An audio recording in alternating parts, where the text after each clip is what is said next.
بیٹھو ہمیں کاشف ٹھہرا ہوا ہے مار سکتے ہیں اعوذ باللہ من الشیطان الرجیم بسم اللہ الرحمن الرحیم السلام علیکم ورحمۃ اللہ وبرکاتہ شہ نشین میں تشریف فرما مہمان مقرر جو جھارکھنڈ سے تشریف لائے حضرت مولانا سید شاہ سیف الدین اصدق صاحب چشتی، شہ نشین میں تشریف فرما مشائخین اعظام، علماء کرام، اراکین مجلس اتحاد المسلمین،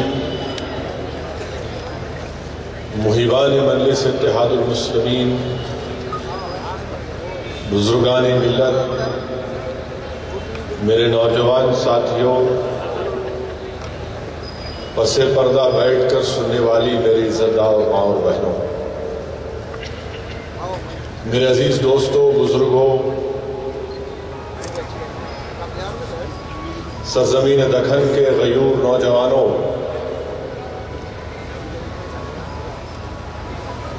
میں سب سے پہلے آپ تمام سے نوجوانوں سے خاص کر گزارش کرنا چاہتا ہوں کہ کل شہر حیدرآباد ہو یا ہندوستان کا کسی علاقہ ہو، جو جلوس نکالا جائے گا،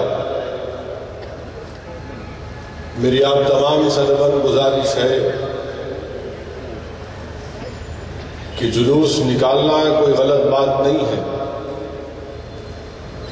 مگر آداب کے دائرے میں رہ کر میلاد کے جلوس کو نکالنا یہ باعث برکت بھی ہوگا۔ اور جلوس کے دوران میرے عزیز دوستوں، نوجوانوں، کسی بھی طریقے سے کسی کو بھی کوئی تکلیف نہیں دی جا سکتی۔ جلوس کے دوران ایک دوسرے کو رنگ لگانا یہ غلط ہے، اس کا ہماری تہذیب یا ہمارے مذہب سے کوئی تعلق نہیں ہے۔ جلوس کے دوران کسی کو تکلیف پہنچانے والے نعرے لگانا یہ غلط ہے، اس لیے کہ ہم رحمت للعالمین کا جشن منا رہے ہیں جو ساری کائنات کے لیے رحمت ہے۔ کل جلوس کے دوران جب ظہر کی نماز کا وقت ہوگا تو جلوس کو وہاں پر ختم کرنا چاہیے یا جلوس کو روک کر جتنے نوجوان اس جلوس میں شامل رہیں گے ان تمام کے تمام مسجد میں جا کر ظہر کی نماز ادا کرنا، اور ظہر کی نماز ادا کرنے سے پہلے آج صبح میں اٹھ کے فجر کی نماز بھی پڑھنا ضروری ہے۔ ایسا نہیں ہے کہ جلسے میں شرکت کیے، خوب نعرے مارے اور صبح فجر کی نماز بول۔ تو میرے عزیز دوستوں اور بزرگوں، میرے نوجوانوں، خاص طور سے اس کا خیال رکھیے، جامع نظامیہ کا فتویٰ بھی آپ کے سامنے ہے۔ معزز علماء کرام نے اس تعلق سے ایک فتویٰ دیا ہے، تو پورے ڈسپلن کے ساتھ اور باوضو رہیے۔ سگریٹ کم سے کم اس جلوس کے دوران میں تو مت پیجیے، گٹکا مت کھائیے جلوس کے دوران، کم سے کم چند گھنٹوں کے لیے ایک دوسرے سے فحش کلامی مت کریے۔ ہم کل رسول اللہ صلی اللہ علیہ وسلم کے عشق میں نکل رہے ہیں، ہم اپنی غلامی کا مظاہرہ دنیا کے سامنے کر رہے ہیں، ہم اپنی طاقت کا مظاہرہ کرنے کے لیے کل نہیں نکلنے والے، طاقت کا مظاہرہ کریں گے انشاءاللہ تعالی۔ کل غلامی کا مظاہرہ کریں گے، اور جب حیدرآباد میں بلدیہ کا الیکشن ہوگا تو ٹناٹن طاقت کا مظاہرہ کریں گے۔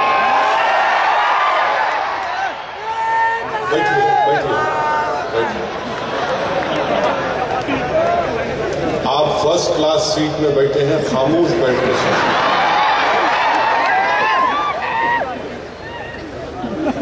آپ کو ڈائریکٹ میری آواز سنائی دے رہی ہے، تو طاقت کا مظاہرہ انشاءاللہ تعالیٰ کریں گے بلدیہ الیکشن میں، اور خوب بہترین طریقے سے جواب دیں گے۔ بہت پکار رہے کیڑے مکوڑے، کمزور سمجھ رہے ہم کو، انشاءاللہ تعالیٰ تقریر کے دوران اس کا بھی جواب دوں گا۔ اگر میرے بزرگوں، میرے عزیز دوستوں، نوجوانوں، آداب کو ملحوظ رکھیے۔ اللہ کے رسول صلی اللہ علیہ وسلم کے جشن ولادت کو منانے کے لیے آپ اور ہم یہاں پر جمع ہوئے، تو میں امید کرتا ہوں کہ کل جو جلوس نکالا جائے گا وہ پرامن ہوگا، شریعت کی حدود سے یا حد سے آگے نہیں جائیں گے، ڈسپلن کا مظاہرہ ہوگا، امن کو برقرار رکھا جائے گا، باوضو آپ تمام رہیں گے، رنگ ایک دوسرے پر ہرگز نہیں پھینکیں گے، سگریٹ کو کم سے کم 3-4 گھنٹے کے لیے چھوڑ دیں گے، نماز ظہر پہلے فجر پھر ظہر ادا ہوگی، اور جب جلوس نکلے گا تو پورے طریقے کے ساتھ اپنی زبان پر درود و سلام کو جاری رکھیں۔ یہ غلاموں کا مظاہرہ کرنا ہے۔ میرے عزیز دوستوں اور بزرگوں، ماہ ربیع الاول کی بہت بڑی فضیلت ہے۔ علماء کرام نے یہ تصریح فرمائی ہے کہ اس ماہ مبارک کا بہت بڑا مرتبہ،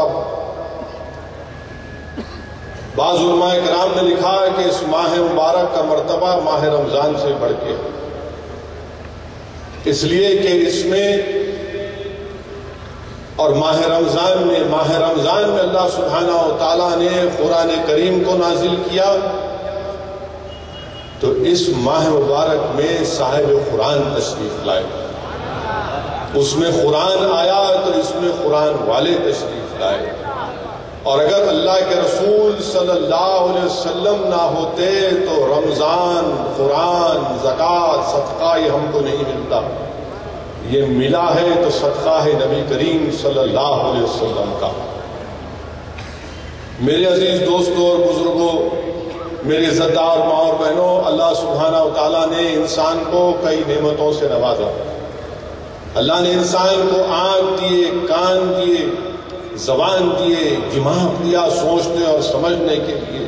یہ ایسی نعمتیں ہیں کہ ساری کائنات اس کی قیمت نہیں بن سکتی، اور کہیں پر اللہ سبحانہ و تعالیٰ نے کہا کہ انسان، میں نے تجھے آنکھ دے کر تجھے بہت بڑا احسان کیا، تجھے کان دے کر ایک بہت بڑا احسان کیا۔ بلکہ اللہ قرآن میں ارشاد فرمایا، علماء کرام نے اس قرآن کی آیات کا ترجمہ اس طرح کیا کہ اللہ فرما رہا ہے قرآن میں کہ اگر تم میری نعمتوں کا شمار کرنا چاہو تو نہیں کر سکو گے۔ اور جب کائنات نے اپنے حبیب محمد مصطفیٰ صلی اللہ علیہ وسلم کو بھیجا تو اللہ سبحانہ و تعالیٰ قرآن کریم میں ارشاد فرماتا ہے، علماء کرام محدث اس آیات کا ترجمہ اس طرح سے کرتے ہیں کہ اللہ نے مومنوں پر ایک بہت بڑا احسان کیا اور ان میں ایک عظمت والے رسول کو بھیجا، تو معلوم ہوا کہ نعمت عظمیٰ ہے جس پر اللہ سبحانہ و تعالیٰ خود احسان جتلا رہا ہے۔ میرے عزیز دوستوں اور بزرگوں، علماء کرام نے اپنی کتابوں میں لکھا، رسول الدین اویسی نے علماء کرام کے صحبت میں بیٹھ کر ان کے پیروں کے پاس بیٹھ کر سنا کہ ابو القاسم سہیلی رحمت اللہ علیہ نے ارشاد فرمایا کہ شیطان کو جب ملعون قرار دیا گیا تو چیخ مارا اور رویا۔ جب شیطان کو ملعون قرار دے کر اس کو نیچے دھکیل دیا گیا تو ابلیس رویا پکارا، اور جب رسول اللہ صلی اللہ علیہ وسلم کی ولادت ہوئی تو شیطان پکارا، خوب پکارا اور رویا، اور جب سورہ فاتحہ کو نازل کیا گیا تو شیطان خوب پکارا اور خوب رویا۔ میرے عزیز دوستوں اور بزرگوں، جشن رحمت اللہ عالمین یا عید میلاد النبی منانا، حضرت شاہ ولی اللہ محدث دہلوی اپنی کتاب در ثمین میں اپنے والد شاہ عبد الرحیم رحمت اللہ علیہ کا واقعہ لکھتے ہیں کہ ہر سال شاہ عبد الرحیم رحمت اللہ علیہ ماہ ربیع الاول میں جشن ولادت نبی صلی اللہ علیہ وسلم مناتے تھے، کھانا پکاتے تھے اور غرباؤں میں تقسیم کرتے تھے۔ ایک مرتبہ شاہ عبد الرحیم رحمت اللہ علیہ کے پاس پیسے نہیں تھے، صرف 2 آنے تھے، تو آپ نے برکت کے اصول کے لیے بھنے ہوئے چنے خریدے اور غریبوں میں اس کو بانٹ دیا۔ تو رات میں شاہ عبد الرحیم رحمت اللہ علیہ خواب میں اللہ کے رسول صلی اللہ علیہ وسلم کا دیدار کرتے ہیں، اور اللہ کے رسول صلی اللہ علیہ وسلم کے سامنے میز پر بھنے ہوئے چنے رکھے ہوئے ہیں، اور رحمت اللہ علیہ ارشاد فرما رہے ہیں کہ عبد الرحیم، تو نے اس بھنے ہوئے چنے کو غریبوں میں بانٹ کر بہت بڑا اچھا کام کیا۔ میرے عزیز دوستوں اور بزرگوں، وہیں پر رفالہ مسئلہ میں حاجی امداد اللہ مہاجر مکی رحمت اللہ علیہ لکھتے ہیں کہ غریب عید میلاد النبی کو مناتا ہے۔ اور اگر آپ بخاری شریف کی حدیث کو پڑھیں گے جس میں ابو لہب کے پاس صوبیہ نامی کام کرنے والی خاتون آ کر کہتی ہے کہ تمہارے بھائی کے گھر میں ایک بچہ پیدا ہوا ہے، یعنی محمد بن عبداللہ صلی اللہ علیہ وسلم۔ تو ابو لہب خوشی کے عالم میں انگلی سے اشارہ کر کے کہتا ہے کہ جا صوبیہ، میں تجھے آزاد کرتا ہوں آج کہ میرے بھائی کے گھر میں ایک بچہ پیدا ہوا ہے صلی اللہ علیہ وسلم۔ اور جب ابو لہب اس دنیا سے گیا، جہنم رسید ہوا، تو بخاری کی حدیث ہے کہ حضرت عباس اس کو خواب میں دیکھتے ہیں اور پوچھتے ہیں کہ کیا معاملہ ہوا تم سے، تو کہتا ہے کہ بڑے مشکل میں ہوں جہنم میں، صرف ایک ہی مرتبہ مجھے راحت ملتی ہے، جب پیر کا دن آتا ہے تو میں جس انگلی سے اشارہ کر کے رسول اللہ صلی اللہ علیہ وسلم کی آمد پر خوشی میں سعودیہ کو جو آزاد کیا تھا، اس دن میں اس انگلی کو اگر اپنے منہ میں ڈالتا ہوں تو میری پیاس بجھ جاتی ہے۔ تو ابو لہب محمد بن عبداللہ کی آمد پر جشن منا رہا تھا، اور ہم اور ساری کائنات میں محمد صلی اللہ علیہ وسلم کی آمد کا جشن منا رہے، تو یقیناً اللہ سبحانہ و تعالی ہماری یہاں پر آمد پر برکت دے گا، اور ہم تمام کے بیٹھنے کو قبول کرے گا انشاءاللہ۔ میرے عزیز دوستوں اور بزرگوں، اللہ کے رسول صلی اللہ علیہ وسلم کے تعلق سے واقعات میں آیا کہ علماء کرام نے لکھا، یا اسد الدین اویسی کی زبان سے نہیں بلکہ علماء کرام کی کتابوں میں نے پڑھا کہ حضرت ابو بکر صدیق رضی اللہ تعالیٰ عنہ جب یمن کو گئے تو یمن میں آپ کی ملاقات ایک ضعیف شخص سے ہوئی، جس نے آپ سے پوچھا کہ کیا آپ مکہ سے آئے ہیں؟ تو آپ نے کہا ہاں میں مکہ سے آیا ہوں۔ اس ضعیف شخص نے پوچھا کہ کیا آپ کے پاس محمد یا احمد صلی اللہ علیہ وسلم نے نبوت کا اعلان کیا؟ تو آپ نے کہا میں نہیں جانتا۔ پھر اس ضعیف شخص نے کہا کہ آپ کے جسم پر، آپ کے پیٹ کے بازو ایک تل ہے، تل کا نشان ہے، مجھے دکھائیے۔ صدیق اکبر نے کہا اور دیکھا تو کہا کہ ہاں یہ ہے نشان۔ تو اس ضعیف شخص نے کہا کہ ابو بکر صدیق، جب آپ مکہ جائیں گے تو یہ میرے اشعار جو میں اللہ کے رسول صلی اللہ علیہ وسلم کے نام پر 12 اشعار پڑھے ہیں، آپ محمد مصطفیٰ صلی اللہ علیہ وسلم کو یہ اشعار ان کے حوالے کر دینا۔ ابو بکر صدیق رضی اللہ تعالیٰ عنہ مکہ گئے، واپس گئے، جا کر پوچھا کیا ہے، کیا ہوا؟ تو معلوم ہوا کہ اللہ کے رسول صلی اللہ علیہ وسلم نے نبوت کا، رسالت کا اعلان کیا۔ آپ محمد مصطفیٰ صلی اللہ علیہ وسلم کے پاس جا کر رسول اللہ صلی اللہ علیہ وسلم سے پوچھتے ہیں، ملاقات کرتے ہیں، تو اللہ کے رسول صلی اللہ علیہ وسلم کہتے ہیں کہ وہ اگر صدیق دین کو قبول کرو، اسلام کو قبول کرو، ایک اللہ کی عبادت کرو اور جنت کو حاصل کرو۔ حضرت ابوبکر صدیق پوچھتے ہیں کہ اس کی صداقت کیا ہے؟ اللہ کے رسول صلی اللہ علیہ وسلم ارشاد فرماتے ہیں کہ ابوبکر، جو ضعیف شخص سے یمن میں ملاقات ہوئی تھی نا، مکہ میں بیٹھے ہوئے آقا محمد مصطفیٰ صلی اللہ علیہ وسلم اور کہہ رہے ہیں یمن میں تمہاری ایک ضعیف شخص سے ملاقات ہوئی تھی، تو صدیق اکبر کہتے ہیں کہ میں نے کئی ضعیف شخص سے ملا، تو بولے نہیں، اس شخص کی میں بات کر رہا ہوں جو تم کو میرے تعلق سے 12 اشعار پڑھ کر تم کو دیا، اور اللہ کے رسول صلی اللہ علیہ وسلم وہ پورے 12 اشعار پڑھ دیتے۔ تو معلوم ہوا علم غیب۔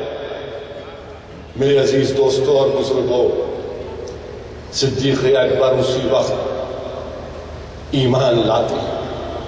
میرے عزیز دوستوں اور بزرگوں، اس لیے علماء کرام نے لکھا کہ اللہ کے رسول صلی اللہ علیہ وسلم کی آمد، صدیق اکبر کو صداقت ملی، فاروق اعظم کو عدالت ملی، عثمان غنی کو شرافت ملی، حضرت علی کو شجاعت اور امامت ملی، حسن اور حسین کو شہادت ملی، امت کو شریعت ملی، غلاموں کو عزت ملی، اور اسد الدین اویسی جیسے گناہگار کو انشاءاللہ شفاعت ملے۔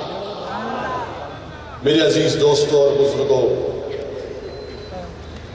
آج ہم رسول اللہ صلی اللہ علیہ وسلم کے جشن ولادت کو منانے کے لیے یہاں پر جمع ہوئے، اور اللہ کے رسول صلی اللہ علیہ وسلم کے تعلق سے حدیث قدسی میں آیا کہ اللہ فرما رہا ہے کہ میرے محبوب اگر آپ نہ ہوتے تو اس کائنات کا ذرہ بھی معرض وجود میں نہیں آتا۔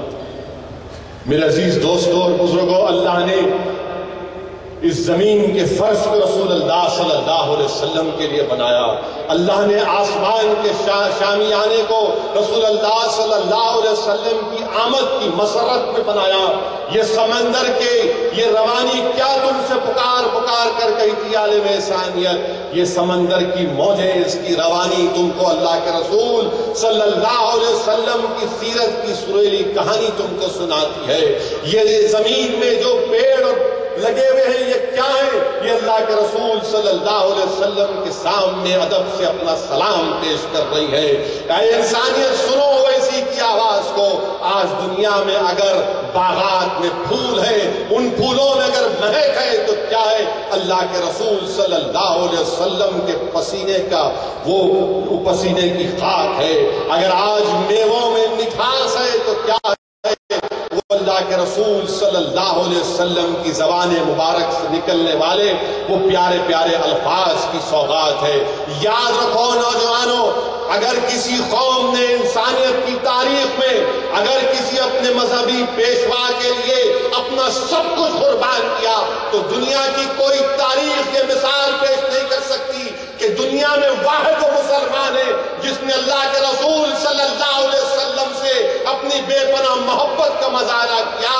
اور اگر مسلمانوں کے پاس دنیا میں اگر کوئی چیز ہے، سب کچھ ہمارا ختم ہو گیا، اقتدار ختم ہو گئی، دولت ختم ہو گیا، سب چیز ختم ہو گیا، اگر کوئی چیز ہمارے پاس ہے تو رسول اللہ صلی اللہ علیہ وسلم کی محبت کی دولت ہمارے پاس ہے۔ اور دنیا یہ چاہتی ہے کہ اس دولت کو ختم کر کے رکھ دیا جائے۔ اور یاد رکھو نوجوانوں، دنیا کے خزانے خالی ہو جائیں گے مگر یہ دولت کوئی خرید نہیں سکتا۔ یاد رکھو نوجوانوں، ہمارے بزرگوں نے اس دولت کو بچا کے رکھنے کے لیے اپنا سب چیز قربان کر دیا۔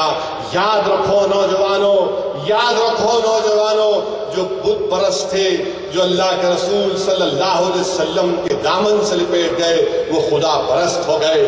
جو قاتل تھے وہ زمانے اور انسانیت کے محافظ بن گئے۔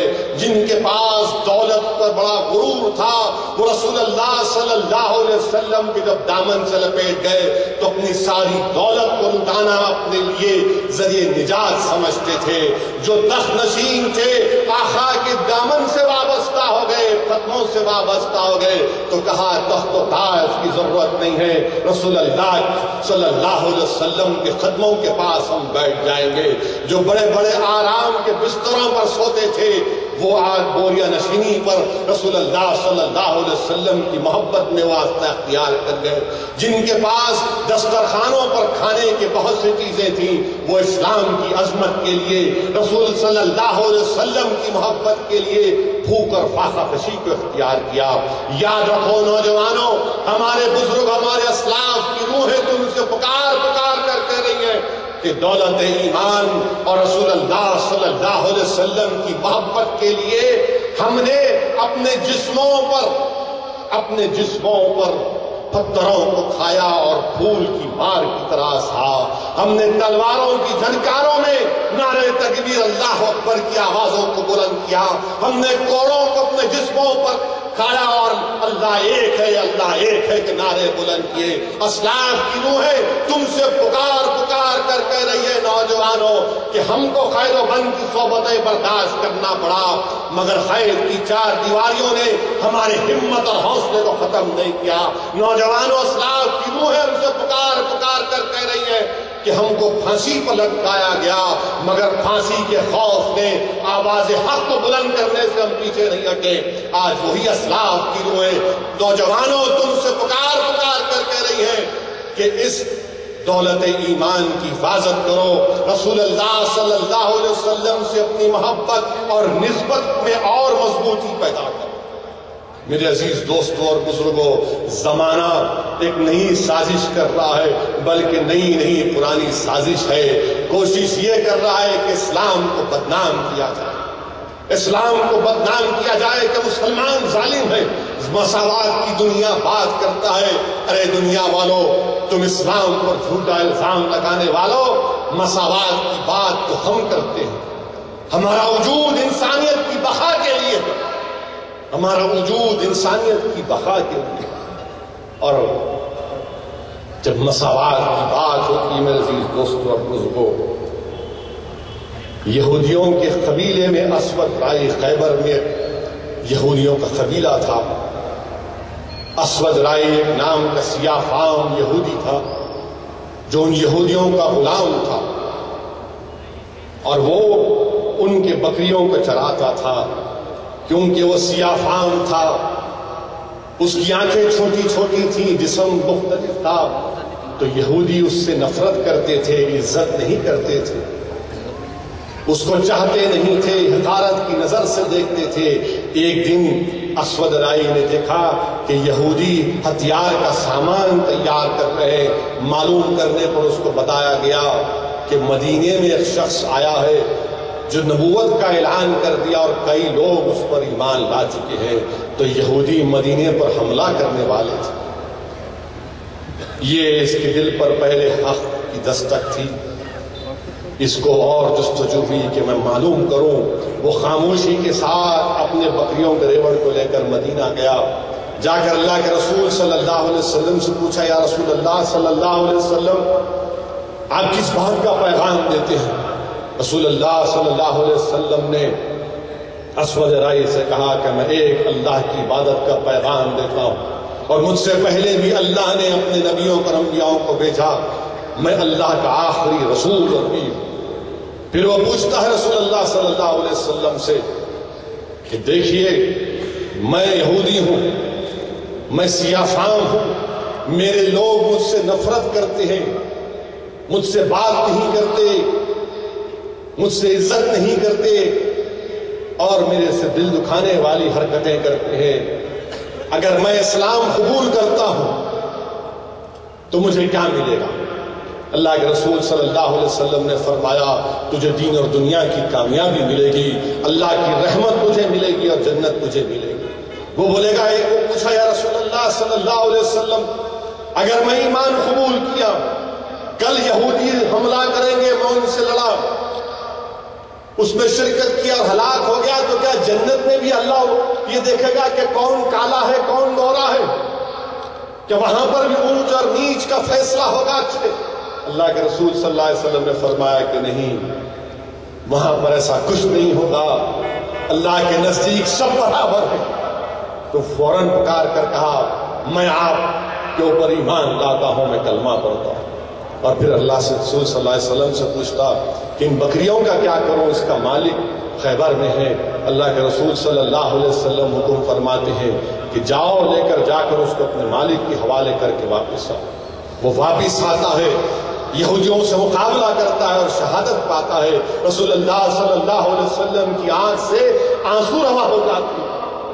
رحمت اللہ علیہ صلی اللہ علیہ وسلم ارشاد فرماتے ہیں کہ بہترین شخص تھا، اس نے اپنی کامیابیوں کی منزل کو بہت جلدی پا لیا۔ میرے عزیز دوستوں اور بزرگوں، ہم کیا پیغام دے رہے ہیں دنیا کو کہ ہمارے ملک میں دلتوں سے ناانصافی ہوتی ہے۔ اخبارات میں آیا کہ دلت کا سایہ کسی عبادت گاہ پر پڑ گیا تو پوری اس عبادت گاہ کو دھو دیا گیا۔ ہمارے ملک میں آج بھی دلتوں کو بہت سی عبادت گاہوں میں جانے نہیں دیا جاتا، اور اللہ کے رسول صلی اللہ علیہ وسلم 1400 سال پہلے کہہ رہے ہیں کہ تم سیاہ فام ہو تو کوئی فرق نہیں پڑتا، تم کمزور ہو تو تم طاقت حاصل کر لو گے، دین کو قبول کرو۔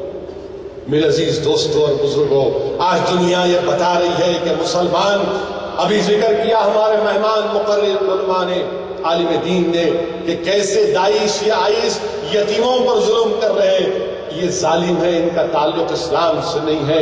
رسول اللہ صلی اللہ علیہ وسلم کی سیرت ہم تمام کو پکار پکار کر کہہ رہی ہے کہ ایک مرتبہ رسول اللہ صلی اللہ علیہ وسلم کے دربار میں ایک صحابی رسول دوڑتے ہوئے آئے اور آ کر اپنی نظر پھرا کر دیکھ رہے تھے، تو رسول اللہ صلی اللہ علیہ وسلم نے پوچھا کہ تم پریشان نظر آ رہے ہو، کیا بات ہے؟ اس صحابی نے عرض کیا، رسول اللہ صلی اللہ علیہ وسلم میرا بچہ نہیں دکھ رہا صبح سے، میں پریشان ہوں۔ تو صحابہ نے کہا جو مجلس میں تھے کہ وہ کسی باغ میں کھیل رہا ہے۔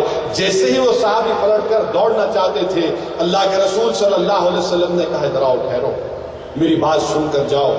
آقا نے فرمایا جب تم باغ میں جاؤ گے اور تمہارے بچے کو دیگر بچوں کے ساتھ کھیلتے ہوئے دیکھو گے تو تم کو میں کہہ رہا ہوں کہ تم اپنے بچے کو بیٹا کہہ کر نہیں پکارنا، اس کے نام سے اس کو پکار کر بلا لو۔ وہ جاتے ہیں، اپنے بچے کو دیکھ کر خوش ہوتے ہیں، اس کا نام پکار کر، جو اس کو واپس اللہ کے رسول صلی اللہ علیہ وسلم کے پاس آتے ہیں اور پوچھتے ہیں رسول اللہ صلی اللہ علیہ وسلم آپ نے کیوں ایسا کہا؟ اللہ کے رسول صلی اللہ علیہ وسلم نے کیا جواب دیا؟ سنو جو ہم پر کہتے ہیں کہ ہم یتیموں پر ظلم کر رہے ہیں۔ رحمت اللہ علیہ صلی اللہ علیہ وسلم نے کہا کہ اس باغ میں بہت سے بچے یتیم تھے، اور میں نہیں چاہتا تھا کہ جب تم پکارو گے میرا بیٹا تو ان یتیم بچوں کا دل نہ دکھے۔ یہ اللہ کے رسول صلی اللہ علیہ وسلم کی تعلیمات ہے۔ دیکھو دنیا والوں، یہ ہمارے آقا کی تعلیمات ہے۔ نوجوانوں یاد رکھو اس چیز کو کہ کیسے رسول اللہ صلی اللہ علیہ وسلم یتیموں کے دل دکھانے کی بات نہیں کرنا چاہتے، اور پھر یہ کہتے ہیں کہ مسلمان جو ہے آئسس داعش ان کو مل گیا موقع کہ داعش والے گردن کاٹتے ہیں۔ ارے وہ گردن کاٹتے ہیں تو فسائی ہے، وہ مسلمان نہیں۔ اللہ کے رسول صلی اللہ علیہ وسلم کی سیرت کے واقعات، صحابہ اکرام کی قربانی، ان کے محبت کے کارنامے ہمارے سامنے، ان کے جذبات ہمارے سامنے۔ حضرت خبیب رضی اللہ تعالیٰ عنہ کو گرفتار کر لیا گیا، بھوک اور پیاسا رکھا گیا، ہتھکڑیوں سے زنجیروں سے باندھ کر کئی دن تک رکھا گیا، اور ایک جہاں پر آپ کو قیدی بنا کر رکھا گیا، وہاں پہ ایک معصوم بچی اپنے ہاتھ میں چاقو لے کر آپ کے قریب آ گئی اور آپ کے سامنے چاقو رکھ دیا، اس کے ہاتھ سے گر گئی، معصوم بچی تھی۔ صحابی رسول دیکھیے، آپ اس بچی کے چاقو کو لے کر اپنے بازو رکھتے ہیں، اس بچی کو اپنے گود میں بٹھاتے ہیں، اس سے شفقت سے پیش آتے ہیں۔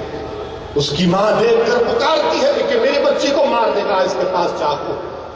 آپ کہتے ہیں نہیں، ہمارے رسول صلی اللہ علیہ وسلم نے ہم کو تعلیم نہیں دی کہ معصوم بچوں کی گردنوں کو کاٹ دینا۔ دنیا والوں سنو، یہ میرے رسول کی سنت ہے، یہ میرے رسول کا پیغام ہے صلی اللہ علیہ وسلم کا۔ اور میرے عزیز دوستوں اور بزرگوں، نوجوانوں، محبت کیا ہے؟ بہت سے نوجوان جوانی کے جوش میں محبت نہیں جانتے۔ محبت اور عشق ایک قلبی عمل ہے نوجوانوں، محبت اور عشق ایک قلبی عمل ہے، اور محبت کے کیا ریکوائرمنٹ ہے، محبت کیا مطالبہ کرتی ہے؟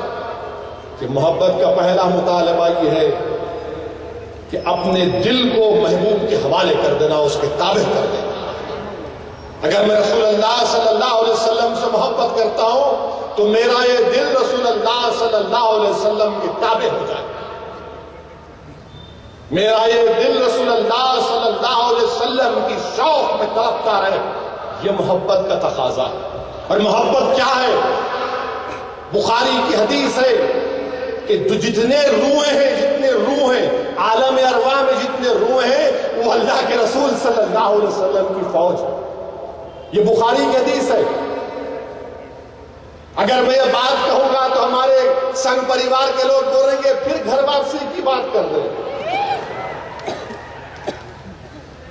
ہمارا ایمان ہے، ہماری ماننے آپ مت مانو۔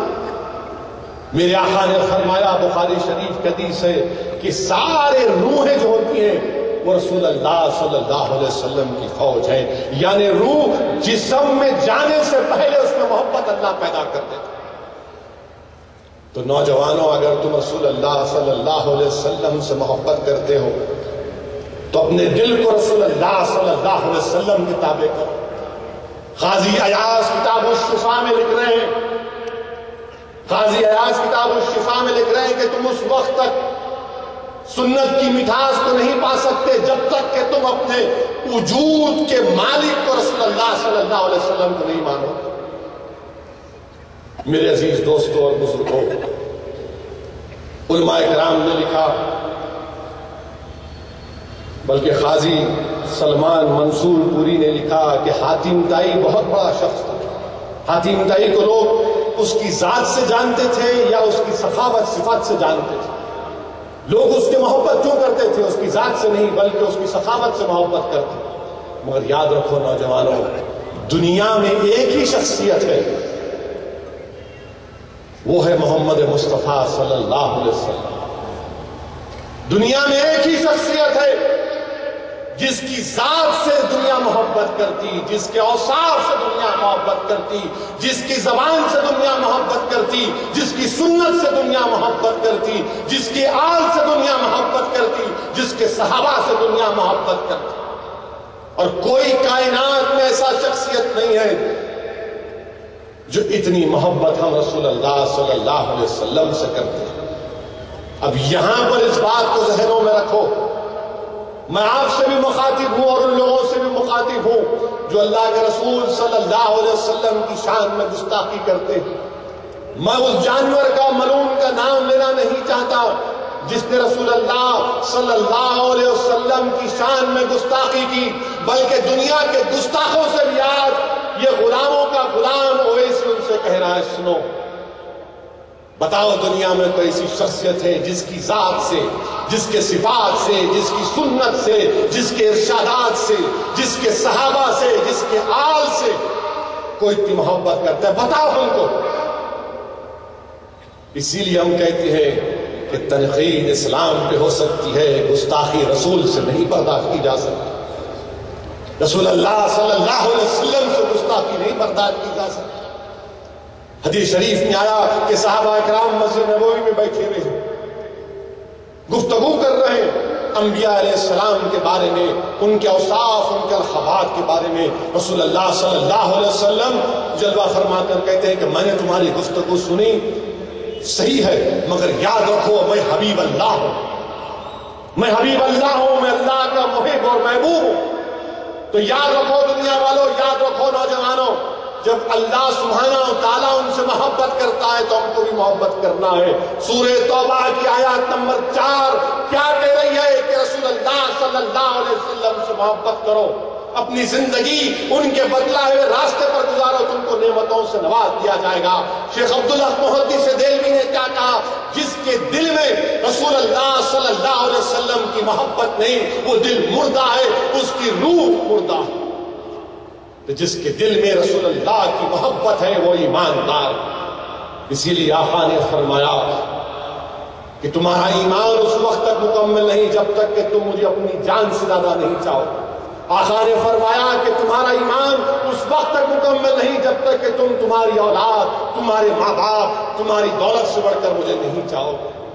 اور اللہ کے رسول صلی اللہ علیہ وسلم نے، بخاری کی حدیث ہے، رسول اللہ انس رضی اللہ تعالیٰ عنہ سے روایت ہے کہ آقا نے فرمایا کہ جس کے پاس 3 ایسی خصلتیں ہوں گی وہ ایمان کی حلاوت کو پائے گا۔ ایک وہ شخص جو اللہ اور رسول کو تمام چیزوں سے زیادہ چاہتا ہے، دوسرا وہ اگر وہ کسی سے محبت کرتا ہے تو صرف اللہ کے لیے کرتا ہے۔ اگر اسد الدین اویسی تو محبت کرتے، یا اگر میں تم سے محبت کرتا ہوں الحمدللہ تو صرف اللہ کے لیے کرتا ہوں۔ میں تم سے اگر محبت کرتا ہوں تو صرف اللہ کے لیے کرتا ہوں۔ یہ دارالسلام کی سرزمین، یہ بلند عمارتیں تم کو پکار پکار کر کہہ رہے ہیں مسلمانوں کہ ان عمارتوں کو بنانے والے صلاح الدین اویسی اور عبد الواحد اویسی اور وہ تمام مرحوم قائدین نے ان عمارتوں کو بنایا تو اللہ کی محبت کے لیے بنایا، الیکشن جیتنے کے لیے نہیں بنایا، اللہ کی محبت کے لیے بنایا، رسول اللہ صلی اللہ علیہ وسلم کی محبت کے لیے بنایا۔ اگر اسرا ہاسپٹل میں 500 روپے میں اگر کسی غریب کا بلا لحاظ مذہب ملت ڈائلیسس ہوتا ہے تو اللہ کے لیے کام کیا جا رہا ہے، الیکشن کے لیے نہیں کیا جا رہا۔ اگر کم پیسوں میں اسرا میں وہ اسی میں علاج ہوتا ہے تو اللہ کے لیے کیا جا رہا ہے، سیاسی اغراض و مقاصد کے لیے نہیں کیا جا رہا ہے۔ اگر اکبر الدین اویسی کو جسموں پر گولیاں ماری گئی، چاقوں سے حملہ کیا گیا، اگر ہم نے بدلہ نہیں کیا اسی طریقے سے کیونکہ اللہ کے اوپر ہم نے چھوڑ دیا۔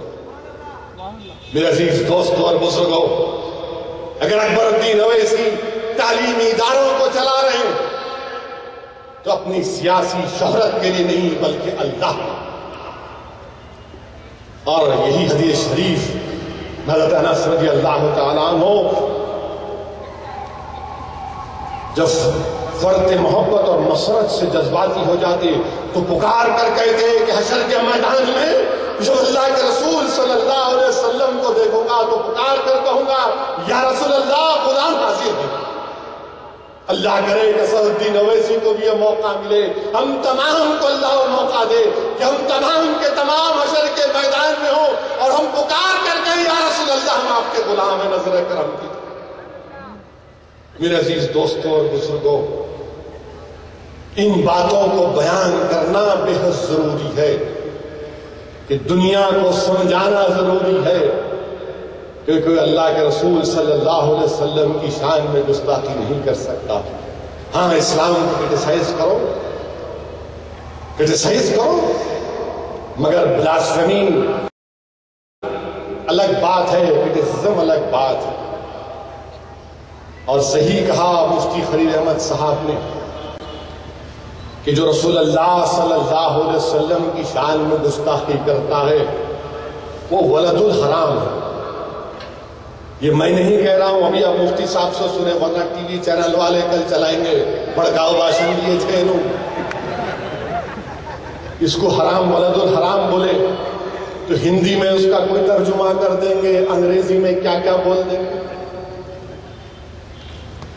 مفتی صاحب نے کہا، بلکہ مفتی صاحب نے قرآن کو سامنے رکھ کر کہا کہ قرآن کی روشنی میں کہا کہ ولید بن مغیرہ تھا جو اللہ کے رسول صلی اللہ علیہ وسلم کی شان میں گستاخی کرتا تھا، تو قرآن میں اللہ نے فرمایا کہ اس کے 10 عیب ہیں، 10 عیب گنوا دیے،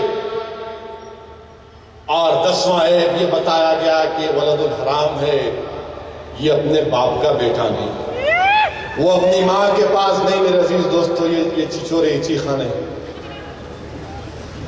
اللہ کے رسول صلی اللہ علیہ وسلم کی محفل ہے،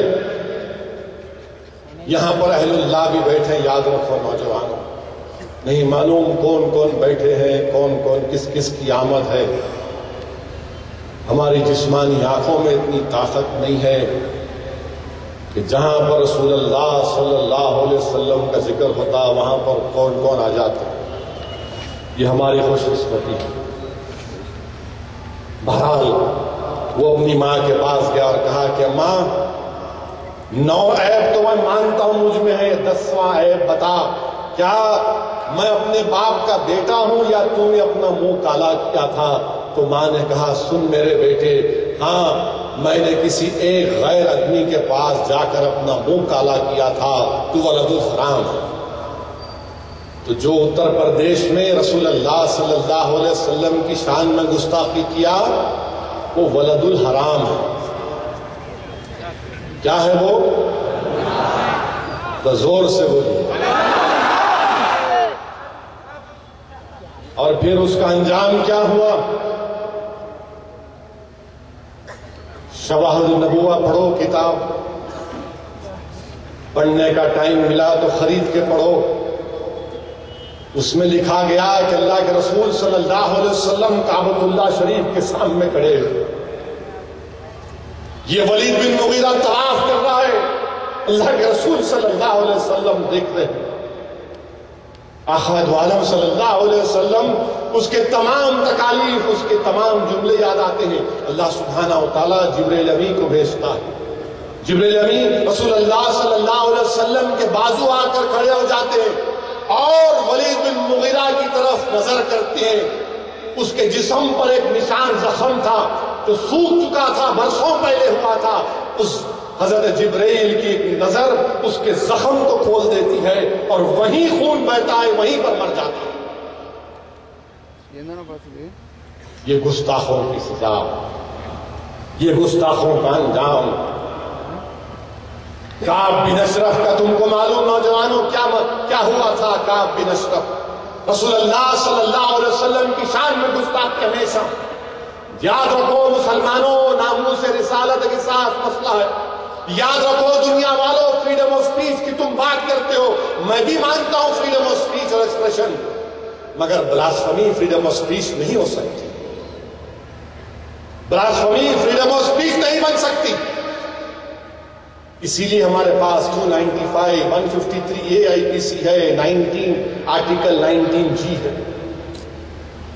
عزیز دوستوں اور بزرگوں، رسول اللہ صلی اللہ علیہ وسلم کو حکم دیا گیا کہ کعب بن اشرف کا کام تمام کیجیے۔ سورہ نساء کی آیات نمبر 5 پڑھو نوجوانوں۔ اللہ کے رسول صلی اللہ علیہ وسلم نے ارشاد فرمایا، ہے کوئی جو کعب بن اشرف کا کام تمام کرے؟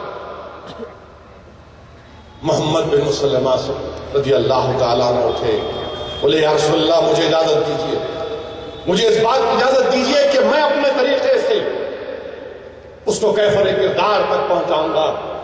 رسول اللہ صلی اللہ علیہ وسلم نے ان کو اجازت دی۔ وہ کعب بن اشرف سے دوستی کیے، خوب دوستی کیے، اور جب پروگرام بن گیا کہ آج کعب کا کام فائنل ہونے والا ہے، اگر حیدرآباد کی زبان میں کہوں تو اس کی وکٹ اڑانے کا جب ٹائم آیا تو اس کو رات کے اندھیرے میں بلایا گیا، پکارا گیا۔ تو کعب جب اٹھ کر جا رہا تھا، اپنی بیوی نے کہا کہ پکارنے والے کی آواز میں مکاری کی آواز آ رہی ہے، مت جاؤ، اس میں شر ہے۔ کعب نے کہا نہیں، یہ میرے دوست ہے، میں جانتا ہوں۔ جب ان کے پاس گیا تو حضرت صحابی رسول صلی اللہ علیہ وسلم محمد بن مسلم نے کہا کہ تمہارے بالوں سے بڑی خوشبو آ رہی ہے، قریب تو آؤ۔ اور جیسا قریب آئے اس کا کام تمام کر دیا۔ یہ پہلے گستاخ کی سزا تھی۔ اب اس کا یہ مطلب نہیں ہے کہ کل آپ وکٹ نکالنے چلے جائیں گے، نہیں جائیں گے آپ، کیونکہ قانون ہے۔ یاد رکھو اللہ کے رسول صلی اللہ علیہ وسلم نے حکم فرمایا تھا، اور شریعت کا حکم یہ ہے کہ جو ملک کا قانون ہوگا اس قانون کا پاس و لحاظ رکھنا پڑے گا۔ ہاں یقیناً اس ملعون نے ہم کو قلبی، جسمانی، روحانی ہر قسم کی تکلیف دی اپنے واہیات باتیں کر کر، اور ضرور انشاءاللہ تعالیٰ اس کے لیے دنیا چھوٹی پڑ جائے، کم سے کم چوہا تو بھی اپنے بل میں رہ کر خوش ہوتا ہوگا، مگر گستاخی کرنے والا انشاءاللہ تعالیٰ چوہے کی طرح بھی اس کی قسمت نہیں ہوگی انشاءاللہ۔ اور ہم اتر پردیش کی حکومت سے مطالبہ کرتے ہیں کہ اس کے خلاف چارج شیٹ ڈالو، سزا دلاؤ، اس کی بیل ہونے مت دو۔ اور گستاخی کی بات جب ہم کر رہے ہیں، یاد رکھو نوجوانوں، مکہ فتح ہوا، رسول اللہ صلی اللہ علیہ وسلم مکہ میں گئے اور کہا کہ سب کو معافی، آج سب کو معافی ہے، مگر بعض لوگوں کو معافی نہیں ہے، جس میں ابن قتل نامی شخص تھا جو گستاخی کرتا تھا۔ صحابہ کرام آ کر پوچھے یا رسول اللہ، عرض کیا رسول اللہ وہ کعبۃ اللہ شریف کے غلاف میں چھپا ہوا ہے، اور یاد رکھو نوجوانوں، کعبۃ اللہ شریف میں مچھر کو نہیں مار سکتے، مبارک جگہ ہے۔ آقا نے فرمایا کہ اللہ کے رسول کا گستاخ وہیں پر کام کرو۔ اللہ کے رسول صلی اللہ علیہ وسلم نے حکم فرمایا آپ کے پاس کوئی اختیار نہیں ہے میں جا کے کروں گا، نہیں، قانون سے کام کرائیں گے، ہم اپنی زبان سے مقابلہ کریں گے، تحریر سے مقابلہ کریں گے، اپنے ایمان کو مضبوط کر کے مقابلہ کریں گے، اپنے مسجدوں کو آباد کر کے مقابلہ کریں گے، اور ڈرنے اور گھبرانے کی کوئی ضرورت نہیں۔ افسوس مجھے اس بات کا ہوتا ہے کہ رسول اللہ صلی اللہ علیہ وسلم کی شان میں گستاخی۔ ارے دنیا والوں تم سنو تو صحیح میرے آقا کے بارے میں، تم پڑھ تو لو رسول اللہ صلی اللہ علیہ وسلم کی سیرت، جس کی شان میں تم گستاخی کر رہے ہو۔ دیکھو جب ان کی آمد اس دنیا میں ہوئی، جب رسول اللہ صلی اللہ علیہ وسلم کی آمد اس دنیا میں ہوئی،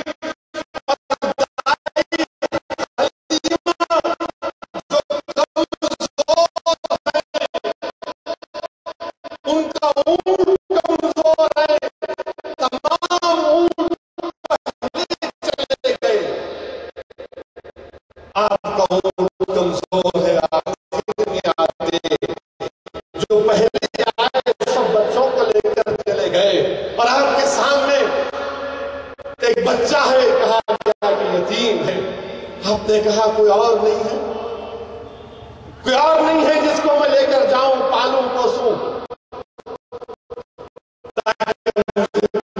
فائدہ ہو جائے۔ کہا گیا کہ نہیں یہی ہے، اور وہ دائی حلیمہ جب اللہ کے رسول صلی اللہ علیہ وسلم کو اٹھاتی ہیں اپنے ہاتھوں میں، رسول اللہ صلی اللہ علیہ وسلم جب اپنی آنکھیں کھولتے ہیں، منہ کھولتے ہیں، تو دائی حلیمہ کہتی ہے کہ ایسا نور نکلا جو آسمانوں تک چلا گیا۔ کل تک دائی حلیمہ کے پاس جسم میں خون نہیں ہے، آپ کو بھی ایک بیٹا ہے، آپ دودھ نہیں پلا سکتی تو جسم میں کچھ ہے نہیں، آپ کہتی ہیں کہ جیسا ہی میں نے محمد صلی اللہ علیہ وسلم کو گود میں اٹھایا میرے جسم میں طاقت آ گئی۔ رسول اللہ صلی اللہ علیہ وسلم کو دائی حلیمہ کعبۃ اللہ شریف میں لے کر گئی تو رسول اللہ صلی اللہ علیہ وسلم نے بتوں کی طرف نہیں دیکھا۔ جب حجر اسود کے پاس گئے تو سنو دنیا والوں، ہم کیوں گستاخی کو برداشت نہیں کرتے، حجر اسود نکل کر رسول اللہ صلی اللہ علیہ وسلم کو چوما۔ دائی حلیمہ محمد صلی اللہ علیہ وسلم کو لے کر جب اپنے کمزور اونٹنی کے پاس گئی تو دیکھا کہ اونٹنی کے تھنوں میں دودھ آ چکا۔ اس اونٹنی پر بیٹھ کر جب آپ اپنے واپس اپنے گھر اپنے قبیلے کو جانا چاہتے تو وہ اونٹنی دوڑنا شروع کر دی کہ قافلے والے نے کہا کہ حلیمہ کیا ہو رہا ہے، آتے وقت تمہاری وجہ سے ہم رک گئے تھے، اب تمہاری وجہ سے ہم تھک جا رہے ہیں، تمہارا اونٹ اتنا تیز دوڑتا ہے۔ اور جب بات لے کر گئے تو وہاں پر دیکھا کہ جس گھر میں اللہ کے رسول صلی اللہ علیہ وسلم ہے، دائی حلیمہ کی بکری گھاس تھوڑی کھاتے اور موٹی ہو جاتی ہے۔ لوگوں نے کہا کہ جس جگہ پر حلیمہ کی بکریاں گھاس کھاتی وہاں پر لے کر جاؤ، مگر ان بکریوں میں زمین آسمان کا فرق تھا۔ جب اللہ کے رسول صلی اللہ علیہ وسلم حضرت عبد المطلب نے جب بارش نہیں ہوئی تو کعبۃ اللہ شریف پہ لے کر آئے اور کہا کہ یا اللہ تجھے اس بچے کا واسطہ، مجھے یہاں پر مرحوم عاقل صاحب رحمت اللہ علیہ یاد آ رہے ہیں کہ عاقل صاحب اپنی تقریر میں جملہ دہراتے تھے کہ اللہ تجھے ان گورے گورے ہاتھوں کا واسطہ، اور بارش اسی وقت نازل ہوئی، کتابوں میں لکھا گیا۔ اے دنیا والو، ہم رسول کی شان میں گستاخی برداشت نہیں کر سکتے، جس نے انسانیت کو محبت کا ایک پیغام دیا، اور جو رسول اللہ صلی اللہ علیہ وسلم کے ماننے والے ہیں، رحمت للعالمین کے ماننے والے ہیں، وہ دہشت گرد نہیں ہو سکتے دنیا والے۔ اللہ کے رسول صلی اللہ علیہ وسلم کی گستاخی ہم برداشت نہیں کر سکتے کہ تکالیف اٹھانی پڑی، اونٹ کی اجری ڈال دی گئی، کیا کیا نہیں کیا گیا۔ میرے آقا محمد مصطفیٰ صلی اللہ علیہ وسلم بھوک اور پیاس کی شدت کو برداشت کرتے تھے، پیٹ پر ایک نہیں دو دو پتھر باندھ لیتے تھے۔ اللہ کے رسول صلی اللہ علیہ وسلم کو پتھروں کی بارش کا سامنا کرنا پڑا، اپنے خون میں غسل کرنا پڑا۔ رسول اللہ صلی اللہ علیہ وسلم نے اپنے دندان مبارک کو شہید کیا اس کے میدان میں۔ اللہ کے رسول صلی اللہ علیہ وسلم سے ہم کو اتنی محبت ہے دنیا والوں کہ ہم ہر چیز کو برداشت کر سکتے ہیں، مگر رسول کی شان میں گستاخی کو برداشت نہیں کر سکتے، کیونکہ ہمارے پاس کچھ ہے ہی کیا، صرف ایک ہی دولت ہے تو وہ بھی چھیننا چاہ رہے ہم سے۔ نہیں، تم ہمارا اقتدار چھین لیے، تم ہماری دولت چھین لیے، نوجوانوں کی نوجوانی چھین لیے، ہماری بہنوں کے سہاگوں کو تم نے لوٹ لیا۔ اب خدا کی قسم ہم تم کو اس بات کی اجازت نہیں دیتے کہ تم ہمارے رسول کی دولت ہم سے چھین۔ یہ محبت ہی تو ہمارے پاس ہے، اور ہم اپنی جانوں کو قربان کر کے اس کی حفاظت کریں گے۔ واقعات میں ہے نوجوانوں کہ اللہ کے رسول صلی اللہ علیہ وسلم پردہ فرمانے سے پہلے تکلیف میں تھے، اور رسول اللہ صلی اللہ علیہ وسلم صحابہ اکرام سے کہہ رہے تھے کہ نماز پڑھو۔ پردہ فرمانے سے پہلے پیر کا دن تھا، حدیث شریف میں آیا کہ پردہ ہٹا کر جب اللہ کے رسول صلی اللہ علیہ وسلم نے دیکھا کہ صدیق اکبر با جماعت نماز پڑھا رہے ہیں اور صحابہ ایک صف میں نماز پڑھ رہے ہیں، تو رسول اللہ صلی اللہ علیہ وسلم پردہ فرمانے سے پہلے سر میں درد ہے، آپ مسکراتے ہیں۔ تو نوجوانوں، اگر تم رسول اللہ صلی اللہ علیہ وسلم سے محبت کر رہے، دیکھو آقا دو عالم صلی اللہ علیہ وسلم دنیا سے پردہ فرمانے سے پہلے بھی دیکھ رہے ہیں کہ نماز با جماعت ادا ہو رہی ہے نہیں ہو رہی۔ اگر تمہارے دلوں میں رسول اللہ صلی اللہ علیہ وسلم کی محبت ہے نوجوانوں، تو تم کل سے بلکہ آج ہی سے فجر کی نماز کو تم با جماعت ادا کرو۔ اللہ کے رسول صلی اللہ علیہ وسلم جب پردہ ہٹا کر دیکھتے ہیں تو صحابہ کرام کی محبت دیکھو، اچانک سب کی نظر پڑ جاتی ہے کہ اللہ کے رسول صلی اللہ علیہ وسلم کو شفا ہو گئی، اب اچھے ہو گئے، اور صدیق اکبر پیچھے ہٹتے۔ رسول اللہ صلی اللہ علیہ وسلم اشارہ فرماتے ہیں کہ نماز پڑھو۔ اللہ کے رسول صلی اللہ علیہ وسلم بی بی عائشہ امت کی ماں کے گھر پر ہیں، جبریل امی آتے ہیں، بلکہ اس سے پہلے بی بی فاطمہ تشریف لاتی ہیں، اور اللہ کے رسول صلی اللہ علیہ وسلم ان سے کچھ کہتے ہیں قریب بلا کر، شہزادی جنت۔ رسول اللہ صلی اللہ علیہ وسلم کی بات سن کر رونا شروع کر دیتے ہیں، بی بی فاطمہ رونا شروع کر دیتی ہیں۔ اللہ کے رسول صلی اللہ علیہ وسلم پھر اشارے سے قریب بلاتے ہیں، بی بی فاطمہ مسکراتی ہے۔ امت کی ماں حضرت عائشہ صدیقہ پوچھتی ہے کہ آپ ابھی روئے اور مسکرائی، کیا بات ہے؟ وہ کہتے ہیں کہ راز کی بات ابھی نہیں بتا سکتے۔ رسول اللہ صلی اللہ علیہ وسلم کے پردہ فرمانے کے بعد وہ عرض کرتی ہیں کہ ہاں بتا سکتی ہوں۔ پہلے اللہ کے رسول صلی اللہ علیہ وسلم نے مجھ سے کہا کہ ہر سال ایک مرتبہ جبریل امی آتے تھے، قرآن پڑھاتے تھے، میں قرآن پڑھتا تھا، اس بار وہ 2 مرتبہ ہوا۔ اب میرا وقت آ چکا ہے، اب میں جا رہا ہوں دنیا سے پردہ فرما رہے ہیں۔ بی بی فاطمہ روتی ہیں، اور پھر اللہ کے رسول صلی اللہ علیہ وسلم ان سے کہتے ہیں کہ تم سب سے پہلے میرے ساتھ آؤ گی اور تم جنت میں شہزادی ہوگی۔ تمام خواتین خاتون وہ مسکراتی ہیں۔ جبریل امی آ کر جبریل امی رسول اللہ صلی اللہ علیہ وسلم کے پاس آتے، دنیا والوں سنو ہم کیوں گستاخی برداشت نہیں کرتے۔ جب رسول اللہ صلی اللہ علیہ وسلم کے پاس جبریل امی آتے تو دستک دیتے، یا رسول اللہ حاضر ہوں یا اندر آؤں؟ سید الملائکہ ہیں. اب کی بار جب آتے ہیں اور کہتے ہیں یا رسول اللہ صلی اللہ علیہ وسلم ملک الموت آئے ہیں رسول اللہ صلی اللہ علیہ وسلم، اور اللہ یہ جاننا چاہتا ہے کہ آپ دنیا میں رہنا چاہتے ہیں یا پھر آپ دنیا سے پردہ فرمانا چاہتے ہیں. اللہ کے رسول صلی اللہ علیہ وسلم رسول اللہ ارشاد فرماتے ہیں کہ ملک الموت کو اجازت ہے آؤ. جب ملک الموت اللہ کے رسول صلی اللہ علیہ وسلم کی جسم اثر سے روح کو نکالتے ہیں، اللہ کے رسول صلی اللہ علیہ وسلم ارشاد فرماتے ہیں کہ ملک الموت ذرا آرام سے آرام سے. رسول اللہ صلی اللہ علیہ وسلم کے بازو جو پانی کا پیالہ ہے اس میں انگلیاں ڈبو کر اپنے پیشانی کو لگاتے ہیں، اور پیشانی سے جو پسینہ نکلتا ہے علماء کرام نے لکھا ہے کہ وہ موتیوں کی لڑی تھی، وہ موتیوں کی لڑی تھی. اللہ سبحانہ و تعالیٰ فرشتوں کو بھیجاتا ہے کہ میرے محبوب کا ارشاد یہ بتاؤ ان کو کہ جو یہ تکلیف ہو رہی ہے، ایک روایت میں آیا کہ 20 درجے کم کرتی گئی، ایک روایت میں آیا کہ 70 درجے کم کرتی گئی. اور پھر علماء نے لکھا کہ جب کسی انسان کی روح نکالی جاتی ہے اس پر اتنی تکلیف ہوتی ہے کہ ایسا تکلیف ہوتی ہے کہ کسی کو تلوار سے یا جسم پر ضرب مارتے ہیں.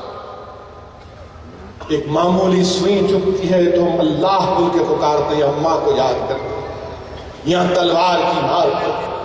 جب اللہ کے رسول صلی اللہ علیہ وسلم یہ سنتے ہیں تو زبان مبارک سے دعا کرتے ہیں یا اللہ جتنی تکلیف دینا ہے مجھے دے دے، میری امت کو مت دے.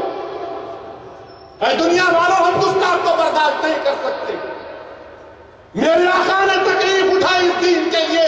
ارے سنو دنیا والوں، اگر اسدالدین اویسی نے اللہ کو جانا تو محمد صلی اللہ علیہ وسلم کی وجہ سے اللہ کو جانا اور اللہ کہا. میرے عزیز دوستوں اور بزرگوں، دنیا کو بتانا پڑے گا. ہم بتائیں گے دنیا کو بغیر مغلوب ہوئے، بغیر ڈرے اور خوف کا شکار ہوئے. گستاخی کو ہم برداشت نہیں کر سکتے. اللہ کے رسول صلی اللہ علیہ وسلم سے محبت یہی ہے میرے عزیز دوستوں نوجوانوں کہ اپنی جان سے بڑھ کر، اپنے مال سے بڑھ کر، اپنے دولت سے بڑھ کر، اپنے خوبصورت گاڑی یا موٹر سائیکل سے بڑھ کر، اپنے آپ سے بڑھ کر، اپنے ماں باپ سے بڑھ کر، اپنے بیوی اور اولاد سے بڑھ کر رسول اللہ صلی اللہ علیہ وسلم کو جب چاہیں گے تو ہمارا ایمان مکمل ہوا. اور دنیا کو یہ بات سمجھنا پڑے گا. اور اگر دنیا یہ سمجھ رہی ہے کہ بولتے جائیں گے تو یاد رکھو یہ غلط ہے، یہ صحیح نہیں ہے. اور ہم دنیا کو بتانا چاہ رہے ہیں کہ امریکہ میں ڈونلڈ ٹرمپ بولتا ہے کہ امریکہ میں مسلمان کو آنے نہیں دیں گے. انہیں کیا ڈونلڈ ڈک ہے؟ امریکہ میں نہیں آنا کہتے. کون آنا بابا پھر؟ امریکہ نہیں آنا کہتے. ڈونلڈ ٹرمپ بول رہے امریکہ میں مسلمان نہیں آنا، یہاں انہوں بول رہے گوشت کھانا ہے تو پاکستان جانا کہتے.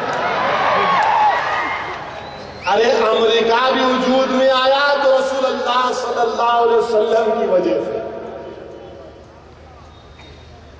اور انہوں بول رہے گوشت کھانا ہے تو پاکستان جانا. پاکستان کیوں جائیں گے؟ حضرت آدم علیہ السلام یہاں آئے تو کہاں ہندوستان کو آئے؟ آپ جب غلطی آپ سے ہو گئی تھی، وہ جھاڑ سے نہیں کھانا کھائے تو آپ نے اللہ سے کیسا کہا اللہ مجھے معاف کر دے محمد صلی اللہ علیہ وسلم کو. اللہ نے پوچھا کہ آدم آپ نے کہاں سے سیکھا؟ تو کہا یا اللہ میں نے تیرے عرش کے نیچے دیکھا لا الہ الا اللہ محمد رسول اللہ.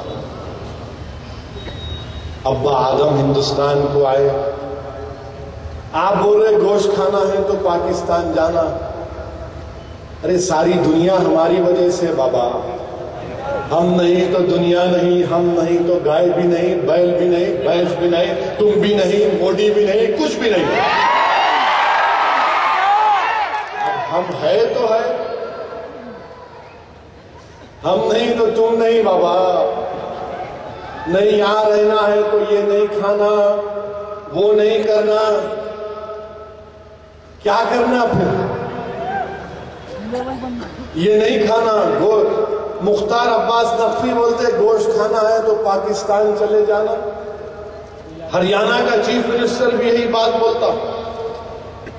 اب مہاراشٹرا میں جنوری سے لے کر دسمبر تک 4000 کسان خودکشی کر لیے۔ کیا کرنا ان کے بارے میں؟ اب وہ بیچارے اپنا جانور بھی نہیں بیچ سکتے۔ اب ان کے پاس گائے ہے، بیل ہے، کھانے کو کھانا نہیں ہے، پوری فصل برباد ہو گئی، پوری فصل سوکھ گئی، زمین میں پانی نہیں ہے، وہ کم سے کم جانور بیچ کر زندگی گزار سکتا۔ تو بولتے نہیں، ماتا کا معاملہ ہے، بیچ نہیں سکتے۔ اس کی اماں کو کھانے کو کھانا نہیں ہے، مگر آپ کی ماتا کو کچھ نہیں کرنا، یہ کون سی بات ہے؟ کسان 4000 کسان خودکشی کر لیے۔ اگر وہ قانون نہیں ہوتا تو کم سے کم وہ جانور بیچ کر، مگر آج مہاراشٹرا میں کسان 4000 کسان خودکشی کر لیے۔ کون ذمہ دار ہے اس کا؟ یہ انسانیت ہے؟ 4000 کسان خودکشی کر لیے، تلنگانہ میں کر لیے، مدھیہ پردیش میں کر لیے، راجستھان میں کر لیے، کرناٹکا میں کر لیے۔ چلو ہم تم کو نسخہ بتاتے ہیں، وہی نسخہ جو ہم نے عاقل صاحب کی قیادت میں کیا تھا، نماز استسقاء کا اہتمام کیا تھا، اور ہم نے دعا کی تھی اللہ سے گڑ گڑا کے۔ آؤ دعا کرو، انشاءاللہ تعالیٰ میں آپ سے بھی گزارش کر رہا ہوں کہ ہمارے ملک میں بہت بڑا قحط چل رہا ہے۔ ہمارے ملک میں اتنا بڑا قحط چل رہا ہے کہ کبھی تاریخ میں اتنا بڑا ڈراؤٹ نہیں آیا، بلکہ حد تو یہ ہو گئی کہ افسوس ہوتا ہے اس ملائم سنگھ پر۔ 75ویں سالگرہ کے لیے ملائم سنگھ جو ہے 15 کروڑ روپے خرچہ کر رہے ہیں، اپنی برتھ ڈے منا رہے ہیں، اور بندیل کھنڈ میں کسان گھاس کی روٹی کھا رہا ہے۔ ملائم سنگھ، اگر تمہارے منہ میں گھاس کی روٹی ڈال دی جائے کیک کے بدلے تو تم بیمار نہیں پڑو گے کیا ملائم سنگھ؟ مگر نہیں، بندیل کھنڈ کا غریب گھاس کی روٹی کھاتا ہے، اقتدار کی کرسیوں پر بیٹھنے والے ظالم لوگ اپنی 75ویں سالگرہ کے لیے کیک کاٹتے ہیں۔ افسوس افسوس تم پر کہ تمہارے دلوں میں انسانیت ختم ہو کر رہ گئی۔ گھاس کی روٹی کھا رہے ہیں بندیل کھنڈ میں لوگ، گھاس کی روٹی کھا رہے ہیں، کسی کو فکر نہیں ہے۔ میرے عزیز دوستو، دعا کرنے کی ضرورت ہے۔ جو اہل دل ہیں، جو بزرگ ہیں، ان تمام سے جا کر بولو کہ دعا کریے کہ ہمارے ملک میں خوب بارش ہو جائے، نفع بخش بارش ہو۔ یہ چنئی یا سری نگر کی طرح بارش نہیں ہونا، ہمارا اتنی بارش ہو جائے کہ ہمارے تالاب، ہمارے ساگر یہ تمام بھر جائیں۔ میرے عزیز دوستو اور بزرگوں، یہ ہمارے ملک کا حال ہے کہ غریب مر رہا ہے، کسان مر رہا ہے، مگر اقتدار کی کرسیوں پر بیٹھنے والوں کو فکر نہیں ہے۔ ہمارے پرائم منسٹر کے بارے میں تو کیا بولنا ہے؟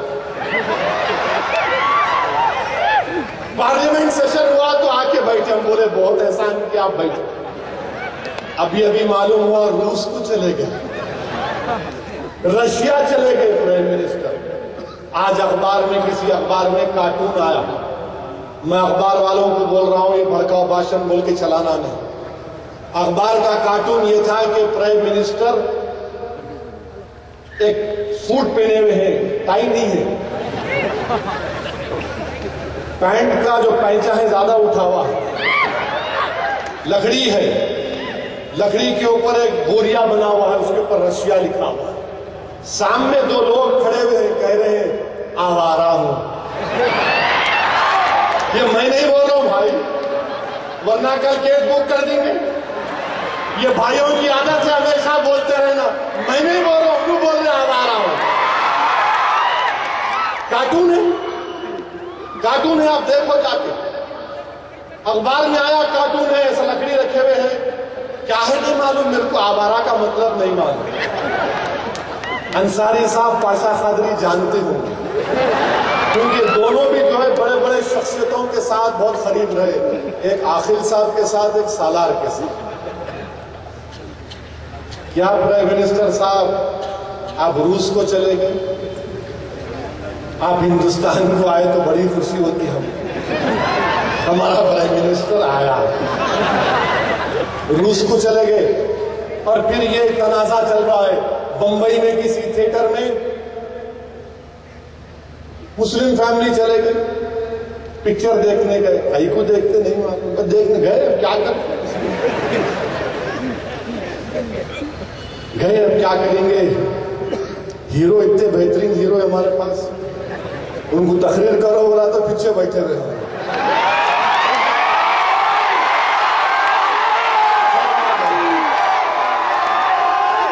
بیٹھیے پھر آپ اٹھ گئے. فرسٹ کلاس میں بیٹھ کے ستامہ نہیں کرنا.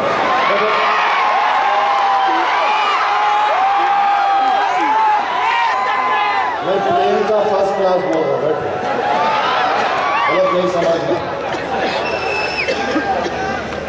تو خیر ان کو تھیٹر میں جنا گنا مانا ہوا، بیچاریوں نہیں اٹھے. ان لوگ تم مسلمان رہ کے نہیں اٹھے، تم جنا گنا منا کی توہین کرے، تم ٹیررسٹ ہو، تم اینٹی نیشنل ہو، تم ہندوستان کے غدار ہو، تم فلاں ہو فلاں ہو فلاں ہو. بھگا دیا ان کو وہاں سے، ویڈیو لے کے ڈال بھی دیے یوٹیوب پہ. اب کیا ہوا معلوم آپ کو؟ یہ اللہ کا نظام بھی. پرائم منسٹر روس کے ایئرپورٹ پہ اترے. مسٹر مترو، پرائم منسٹر روس کے ایئرپورٹ پہ اترے تو ہر ملک کے سربراہ کو وہاں کی فوج سلامی دیتی. سلامی دی، آپ سلامی لیے اور بینڈ شروع ہو گیا، جنا گنا منا نیشنل اینتھم. ہمارا پرائم منسٹر چلنا شروع کر دیا. اب کیا بولیں گے آپ ان کو؟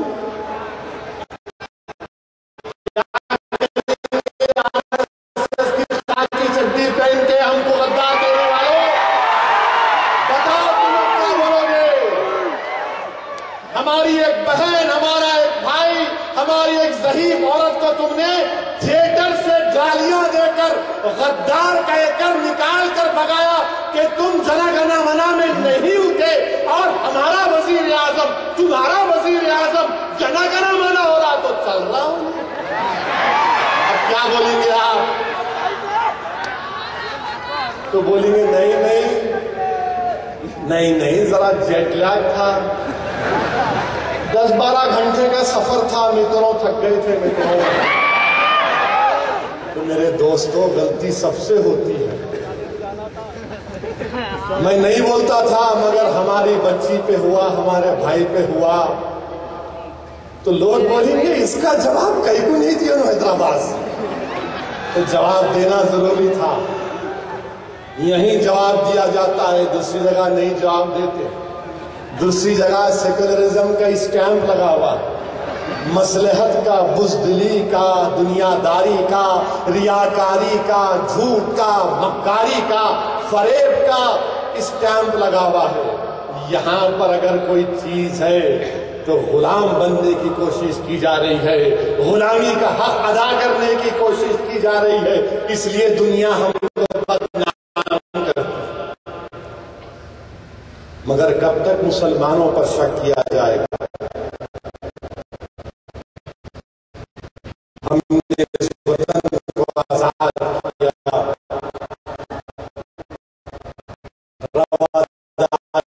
رواداری کی بات کرتے. میرے عزیز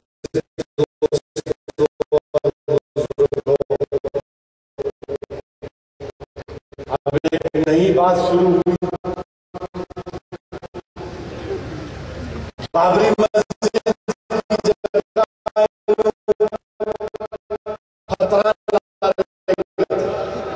پلرا لے کے آ رہے، ہم پلرا لائے کیا کریں گے؟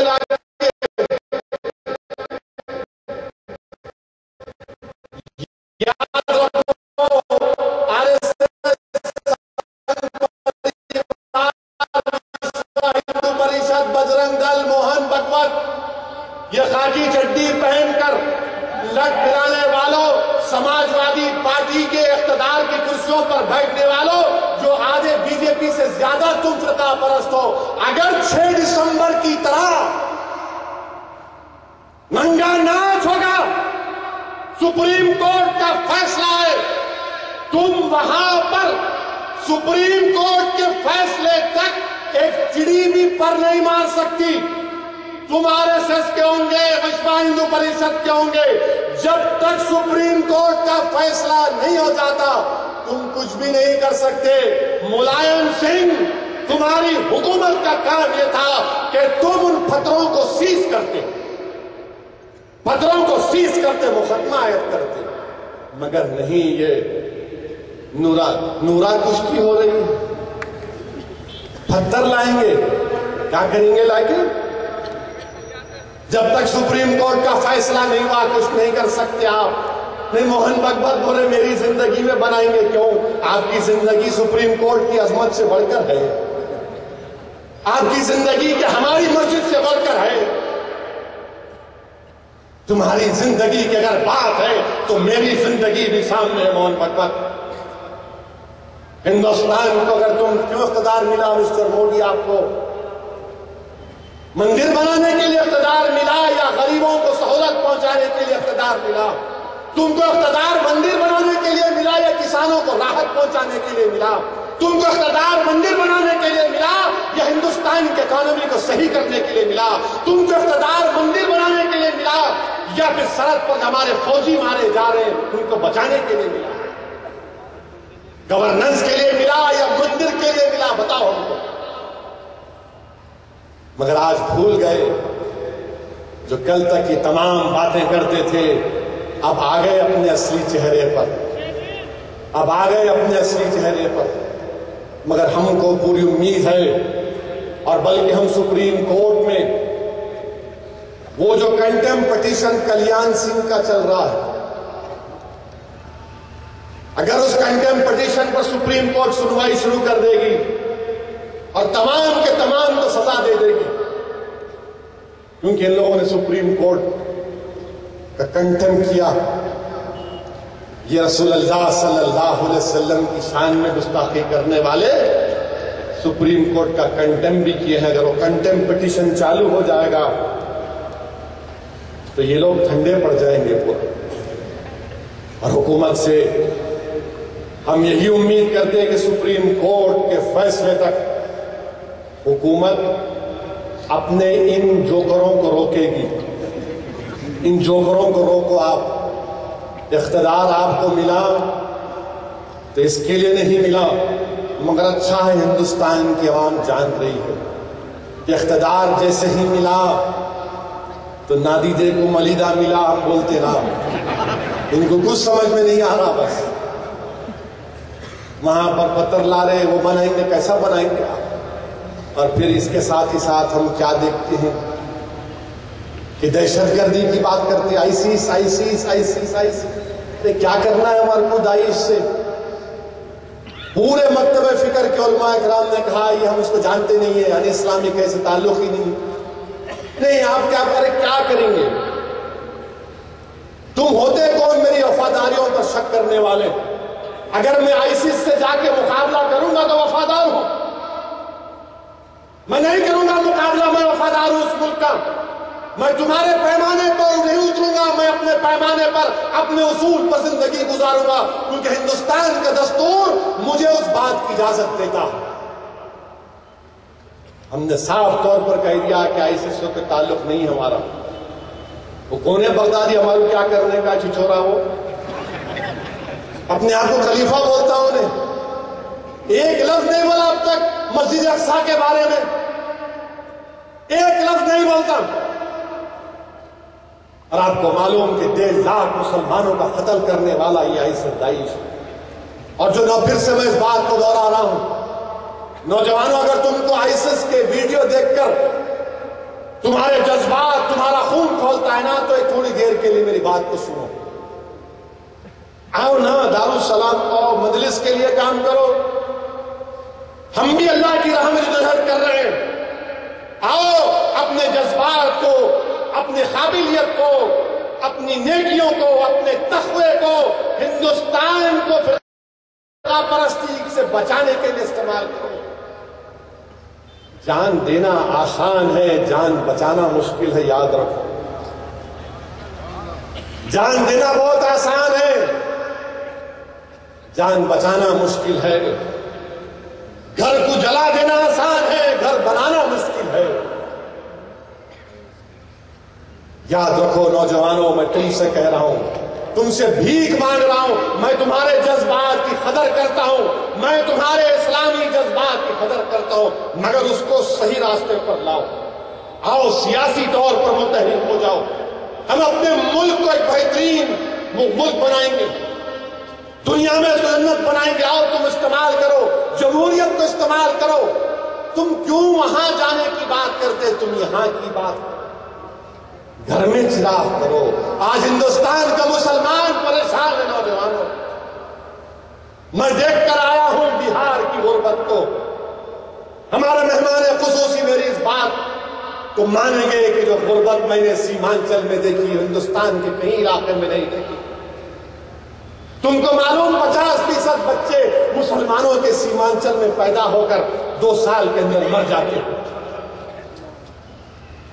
50% بچے سیمانچل میں۔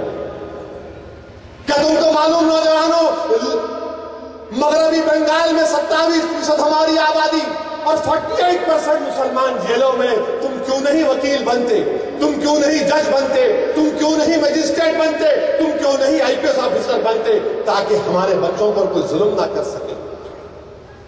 27% مسلمان، 48% جیلوں میں ہے۔ بہار میں سیکولرزم کا باجا بجتا ہے، 17% مسلمان ہیں تو 20% جیلوں میں ہے۔ مہاراشٹر میں 11% ہیں تو 27% جیلوں میں ہے۔ تم وہاں کیوں جاتے؟ آؤ نا ان جیلوں سے نکالنے کی بات کرو۔ اگر تم قابل ہو تو میں تم سے کہہ رہا ہوں کہ آج کے جلسے رحمت العالمین سے ارادہ کرو، یہ عزم لے کر اٹھو کہ اب میں اپنے مسجدوں کو آباد کروں گا، اپنے بچوں کو پڑھاؤں گا، اب خاص طور سے اپنی بیٹیوں کو، اپنی بہنوں کو پڑھاؤں گا۔ اگر تم کو اتنا جذبہ ہے جان دینے کا تو کیا تم ایک کام کر سکتے ہو؟ ایک تو ارادہ کر لو کہ اب میں جہیز نہیں لوں گا۔ تم جان دینے کی بات کر رہے، میں تم سے کہہ رہا ہوں جہیز مت لو نوجوانوں، تمہاری بہنوں کی، ہمارے بہنوں کی شادیاں ہو جائیں گی۔ تم اسلام سے محبت کرتے نا، تو کیا جہیز لینا غیر اسلامی نہیں ہے؟ بتاؤ، سنت سے ثابت کرو مجھے کہ جہیز لینا سنت میں شامل نہیں ہے شامل۔ بلکہ علماء کرام نے کہا کہ اگر یہ جہیز، یہ جوڑے کی تم اگر بات کرتے تو رشوت ہے، رشوت ہے۔ اگر تم کو جان دینا ہے نا تو کم سے کم جان مت دو، کہو کہ میں اپنی شادی میں کھانا کا مطالبہ نہیں کروں گا، صرف شادی کروں گا، بسکٹ کھلاؤں گا۔ کھلاؤ عثمانیہ بسکٹ، معلوم عثمانیہ بسکٹ کیا رہتا، وہ چاند کیسا رہتا۔ کھاؤ، کھلاؤ، تھوڑے پیسے ہیں تو کراچی بیکری کا فروٹ بسکٹ لے لو، وہ بھی نہیں ہے تو اس کی بھی ضرورت نہیں، خالی نکاح کرو، گھر کو جاؤ۔ یاد رکھو، ایک میں بار بار آپ سے کہہ رہا ہوں کہ ایک نیک بیوی سب سے بڑی نعمت رہتی۔ تمہارے گھر میں بہنیں ہیں، اللہ نے مجھے بھی بیٹیاں دی ہیں۔ میں 2 دن پہلے کی بات تم سے کر رہا ہوں، میرے ساتھ دارالسلام میں میرا ایک جاننے والا دوست آیا، کہا کہ اسد تم سے بات کرنا ہے۔ میں اندر لے کر گیا تو میرے سامنے رونا شروع کر دیا اور کہا کہ میں پوچھا کیا بات ہے بھائی بتاؤ، تو میرا پرانا دوست ہے۔ بولا کہ میرے بھائی، میرے بچیاں بڑے ہو رہے، میرے کو اللہ نے 5 بیٹیاں دی ہیں، میرے گھر میں 3 بہناں ہیں، جو بھی رشتہ طے کرنے جا رہا ہوں بول رہے ہیں کہ جوڑے کے 3 لاکھ روپئے، 2 تولے سونا، 500 لوگوں کا کھانا بریانی ہونا، اس میں کیا کروں بھائی؟ میں لوگوں کے سامنے جا کے بھیک بھی نہیں مانگ سکتا، میں اپنی عزت کا سودا نہیں کر سکتا، میں کیا کروں؟ اور آپ وہ ظالموں کا ویڈیو دیکھ کر آپ کو بھٹکا رہے ہو لوگ، آؤ یہ برائی کا ہم خاتمہ کرتے ہیں۔ ہے ہمت تم میں؟ ہے تم میں ہمت کہ تم جہیز کا خاتمہ کرو گے؟ اگر ہے ہمت تو آج ارادہ کرو اللہ کا نام لے کر کہ دوبارہ کوئی ایسا بھائی نہیں آئے گا روتے ہوئے دار السلام کا کہیں پر۔ تم نہیں جانتے کہ کتنے گھروں میں پریشانی ہے، کتنے لوگ پریشان ہیں۔ اگر رسول اللہ صلی اللہ علیہ وسلم سے محبت ہے تو جاؤ پڑھو شہزادی جنت کا نکاح کیسا ہوا، دیکھو پڑھو۔ اہل بیت سے اگر محبت ہے تو دیکھو زندگی کیسے گزاری۔ نوجوانوں، آج تم کو میں دعوت دے رہا ہوں، تم کو میں ترغیب دے رہا ہوں، تم سے بھیک مانگ رہا ہوں، تم سے ڈیمانڈ کر رہا ہوں، تم سے اپیل کر رہا ہوں کہ ختم کرو ان برائیوں۔ میں تم سے کہہ رہا ہوں تم زندہ رہو، ایک غیور مسلمان بن کے زندہ رہو۔ تم فخر کے ساتھ کہو کہ ہاں ہندوستان میرا ملک ہے، میں یہاں پر اول درجے کا شہری ہوں۔ میں تم سے کہہ رہا ہوں کہ یہاں پر سینہ تان کے زندگی آپ کو ہم گزارتے آئے ہیں اور انشاءاللہ گزاریں گے۔ ہم جان نہیں دیں گے، ہم جان بچائیں گے، ہم ملک کو بچائیں گے، اپنی بہنوں کو بچائیں گے، اپنی مسجدوں کو بچائیں گے۔ یہ کام ہم کو کرنا ہے اور ہم خاموش نہیں بیٹھ سکتے۔ یاد رکھو جہیز کیا کرتے ہمارے پاس؟ جہیز دے دیتے، باپ کا انتقال ہو جاتا، اماں مر جاتے، بہن بولتی میرا حصہ کہاں ہے؟ تو بولتے تیرا کنیا دان نہیں کرے ہم، کہیں کا حصہ تیرا؟ میں سے کئی بہنوں کو جانتا ہوں، ارے جہیز مت دو، باپ کا حصہ دو۔ یاد رکھو اللہ کے پاس تمہاری پوچھ ہوگی، اللہ کے پاس تمہاری پوچھ ہوگی۔ جو حصہ اللہ نے طے کیا اس کو پورا کرو۔ جہیز دے کر اپنی بہنوں کو اپنے ماں باپ کی جائیداد سے محروم کرنا ہے بہت بڑا گناہ ہے۔ اللہ کے رسول سے محبت ہے تو زبان سے نہیں بولنا، عمل کرنا۔ خالی یہ بول دیا او سبحان اللہ، نعرے تکبیر، اللہ اکبر کا نعرہ لگا دیا، ہم سر کٹا دیں گے، کود جائیں گے آگ سے، موٹر سائیکل سے گرے تو رونا شروع کر دیں گے، اماں اماں اماں۔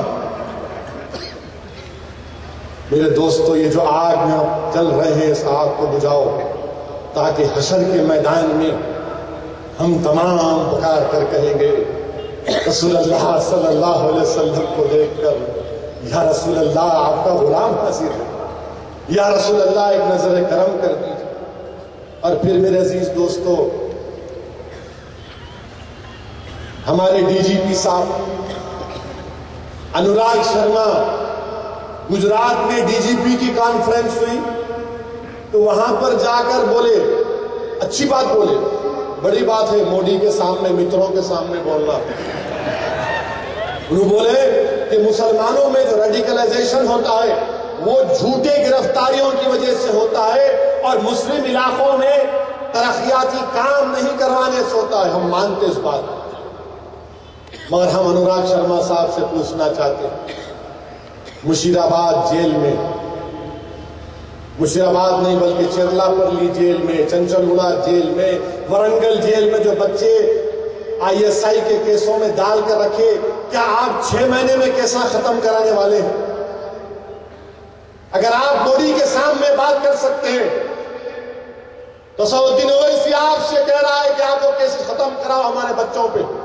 اگر آپ سمجھتے کہ جھوٹے کیسوں میں ڈال کر مسلم نوجوانوں کو رکھنے سے ریڈیکلائزیشن ہوتا ہے تو آلیر کے انکاؤنٹر سے نہیں ہوگا، آلیر کے انکاؤنٹر سے بھی ہوتا ہے۔ مسٹر انوراگ شرما،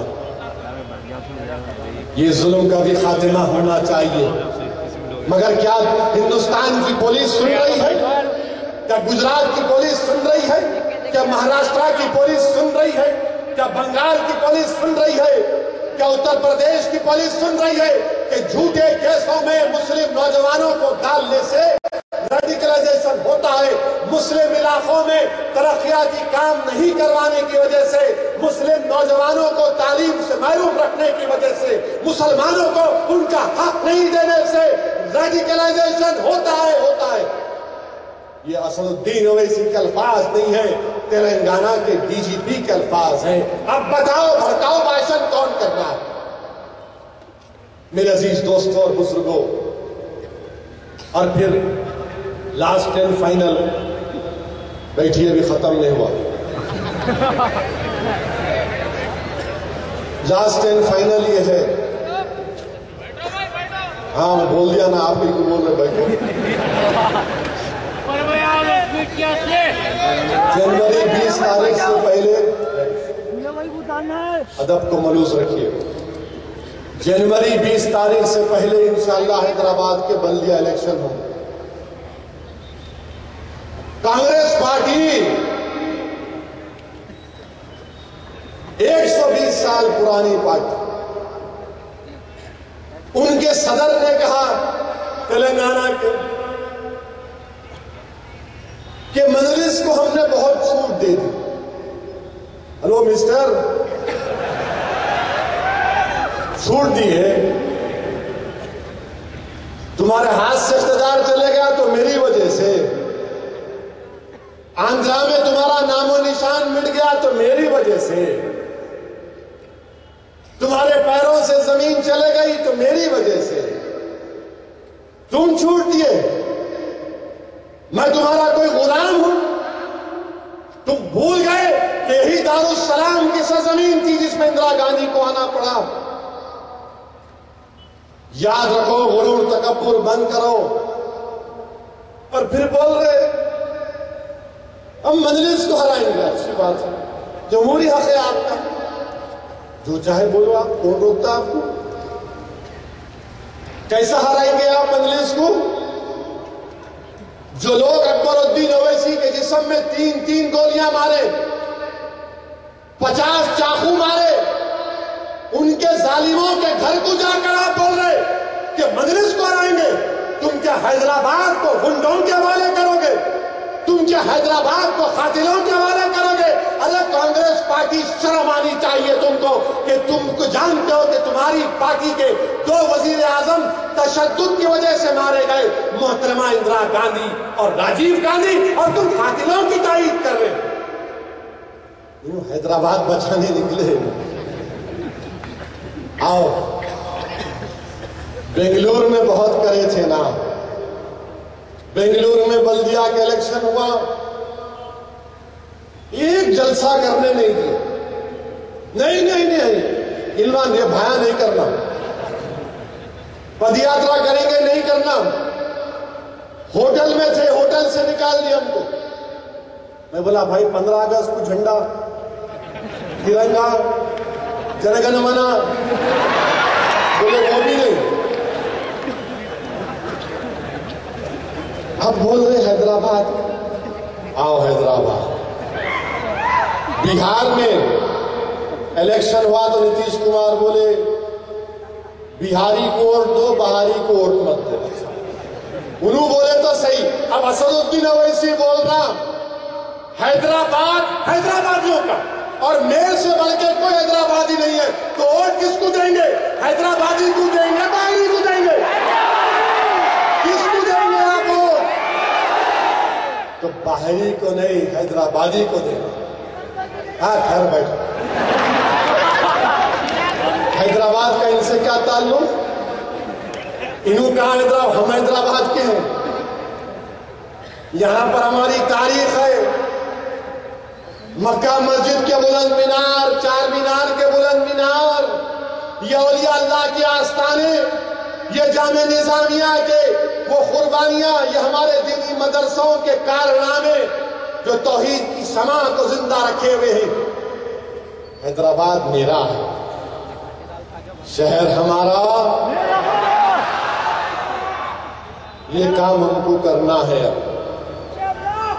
اور پھر ہمارے سامنے تیلگو دیشم بی جے پی کی ہے، نائیڈو آ رہے سائیکل پہ،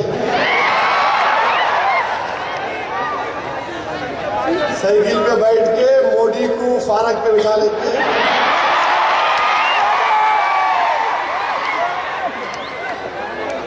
اور موڈی بولے ٹھہرو نائڈو صاحب ایک سیلفی لے لیں. کیا بات ہے، کیا بات ہے. مسٹر نائڈو اور مسٹر موڈی نے سیلفی. بولے متروں دے دو ہم کو ووٹ. بھارت کو ایسا کرنا ہے. کسان خودکشی کر رہے روس میں بیٹھے ہوئے حیدرآباد کو آئیں گے. میرے عزیز دوستوں، بزرگوں، نوجوان ساتھیوں، ہم کو بتا رہے، ہم کو بول رہے مجلس بہت آگے بڑھ گئے. انشاءاللہ تعالی ہم زندہ نہیں رہیں گے. یاد رکھو میری اس بات کو. میں نہیں رہوں گا، اکبر نہیں رہیں گے، بلالہ نہیں رہیں گے، پاشا قادری نہیں رہیں گے، ممتاز خان نہیں رہیں گے. سب ایک نہ ایک دن اس زمین کی غذا بنیں گے. مگر ہم جو کام کر رہے ہیں، اگر خدا نہ خواستہ ہماری زندگیوں میں فائدہ نہیں ہوا قوم اور ملت کو، تو آنے والی نسل تو ضرور فائدہ اٹھائے گی انشاءاللہ تعالی. اگر ہندوستان کی پارلیمنٹ میں مسلمان اور دلت کے صرف ان کے ووٹوں سے 35 سے 40 MP جیت کر آ جائیں گے تو ہندوستان کی سیاست کا رخ بدل جائے گا. آج ہندوستان کو ضرورت ہے دلت اور مسلمانوں کے اتحاد کی. اور جب تک ہم زندہ رہیں گے ہم اس بات کو پھیلائیں گے. ہم اپنی جماعت کو مضبوط کریں گے انشاءاللہ تعالی. میں آج بہار میں کامیاب نہیں ہوا، کل ہوں گا انشاءاللہ. آج سیمانچل میں ہم نے آواز دی، کل اللہ ہم کو کامیاب کرے گا. 2020 میں دیکھ لیں گے. بنگلور میں نہیں ہوا تو اسمبلی الیکشن میں ہوں گے. اسمبلی الیکشن میں دیکھیں گے روشن. کتنا روشن رہیں گے تم دیکھیں گے انشاءاللہ. ہم بتائیں گے انشاءاللہ تعالی. یہ جمہوریت ہے اور جمہوریت میں لڑنا ہم کو آ گیا.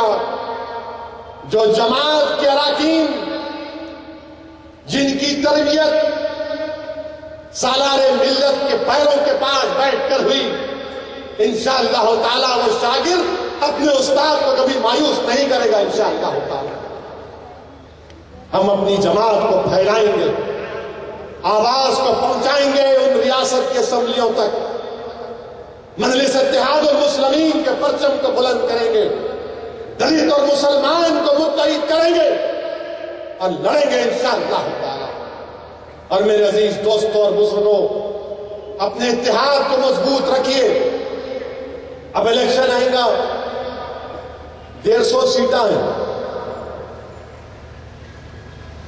70 کے قریب 75 لڑیں گے شاید. بہت سے دعوے دار ہیں، میں سلام کرتا ہوں، ان کی خدمات ہے، محنت ہے. مگر بہت سے پیچھے کے راستے سے بھی تیار ہو رہے.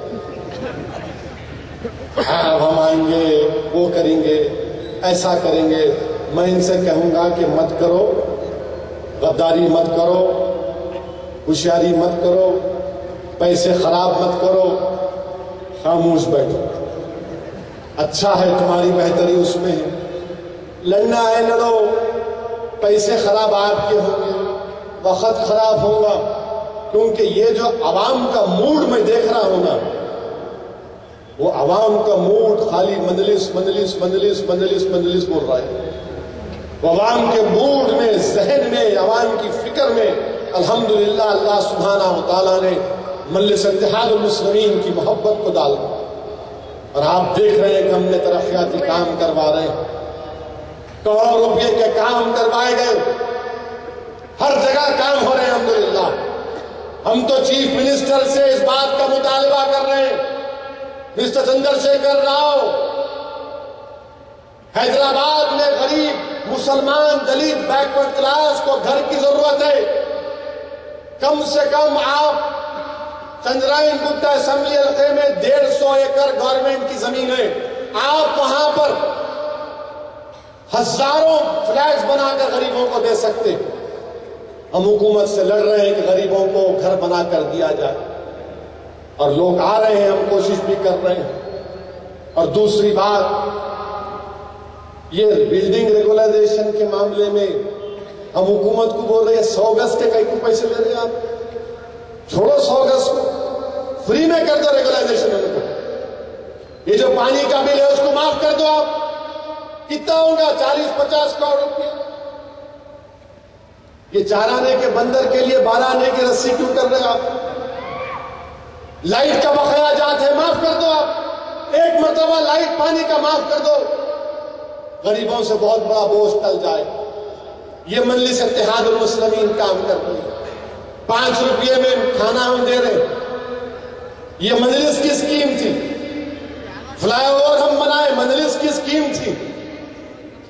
آپ کیا بولیں گے؟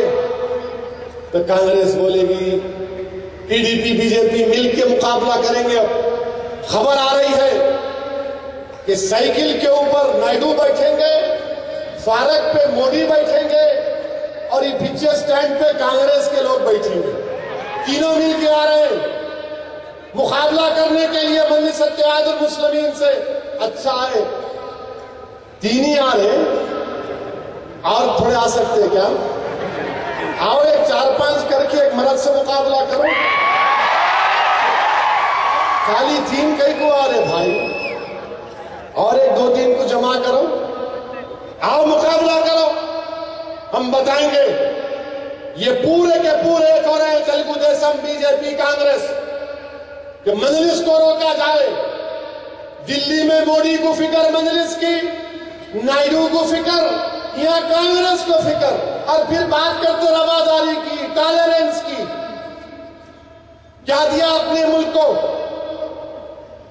بات کریں کی بولتے وہ تقریر، تمہارے بھائی کی تقریر، تمہارے بھائی کی تقریر۔ اچھا، اب میں بولوں گا تمہارے کو، 84 کے رائٹس میں جب 10,000 سکھوں کو مارا گیا، کس نے کہا تھا جب جھاڑ زمین پر گرتا ہے تو دھرتی؟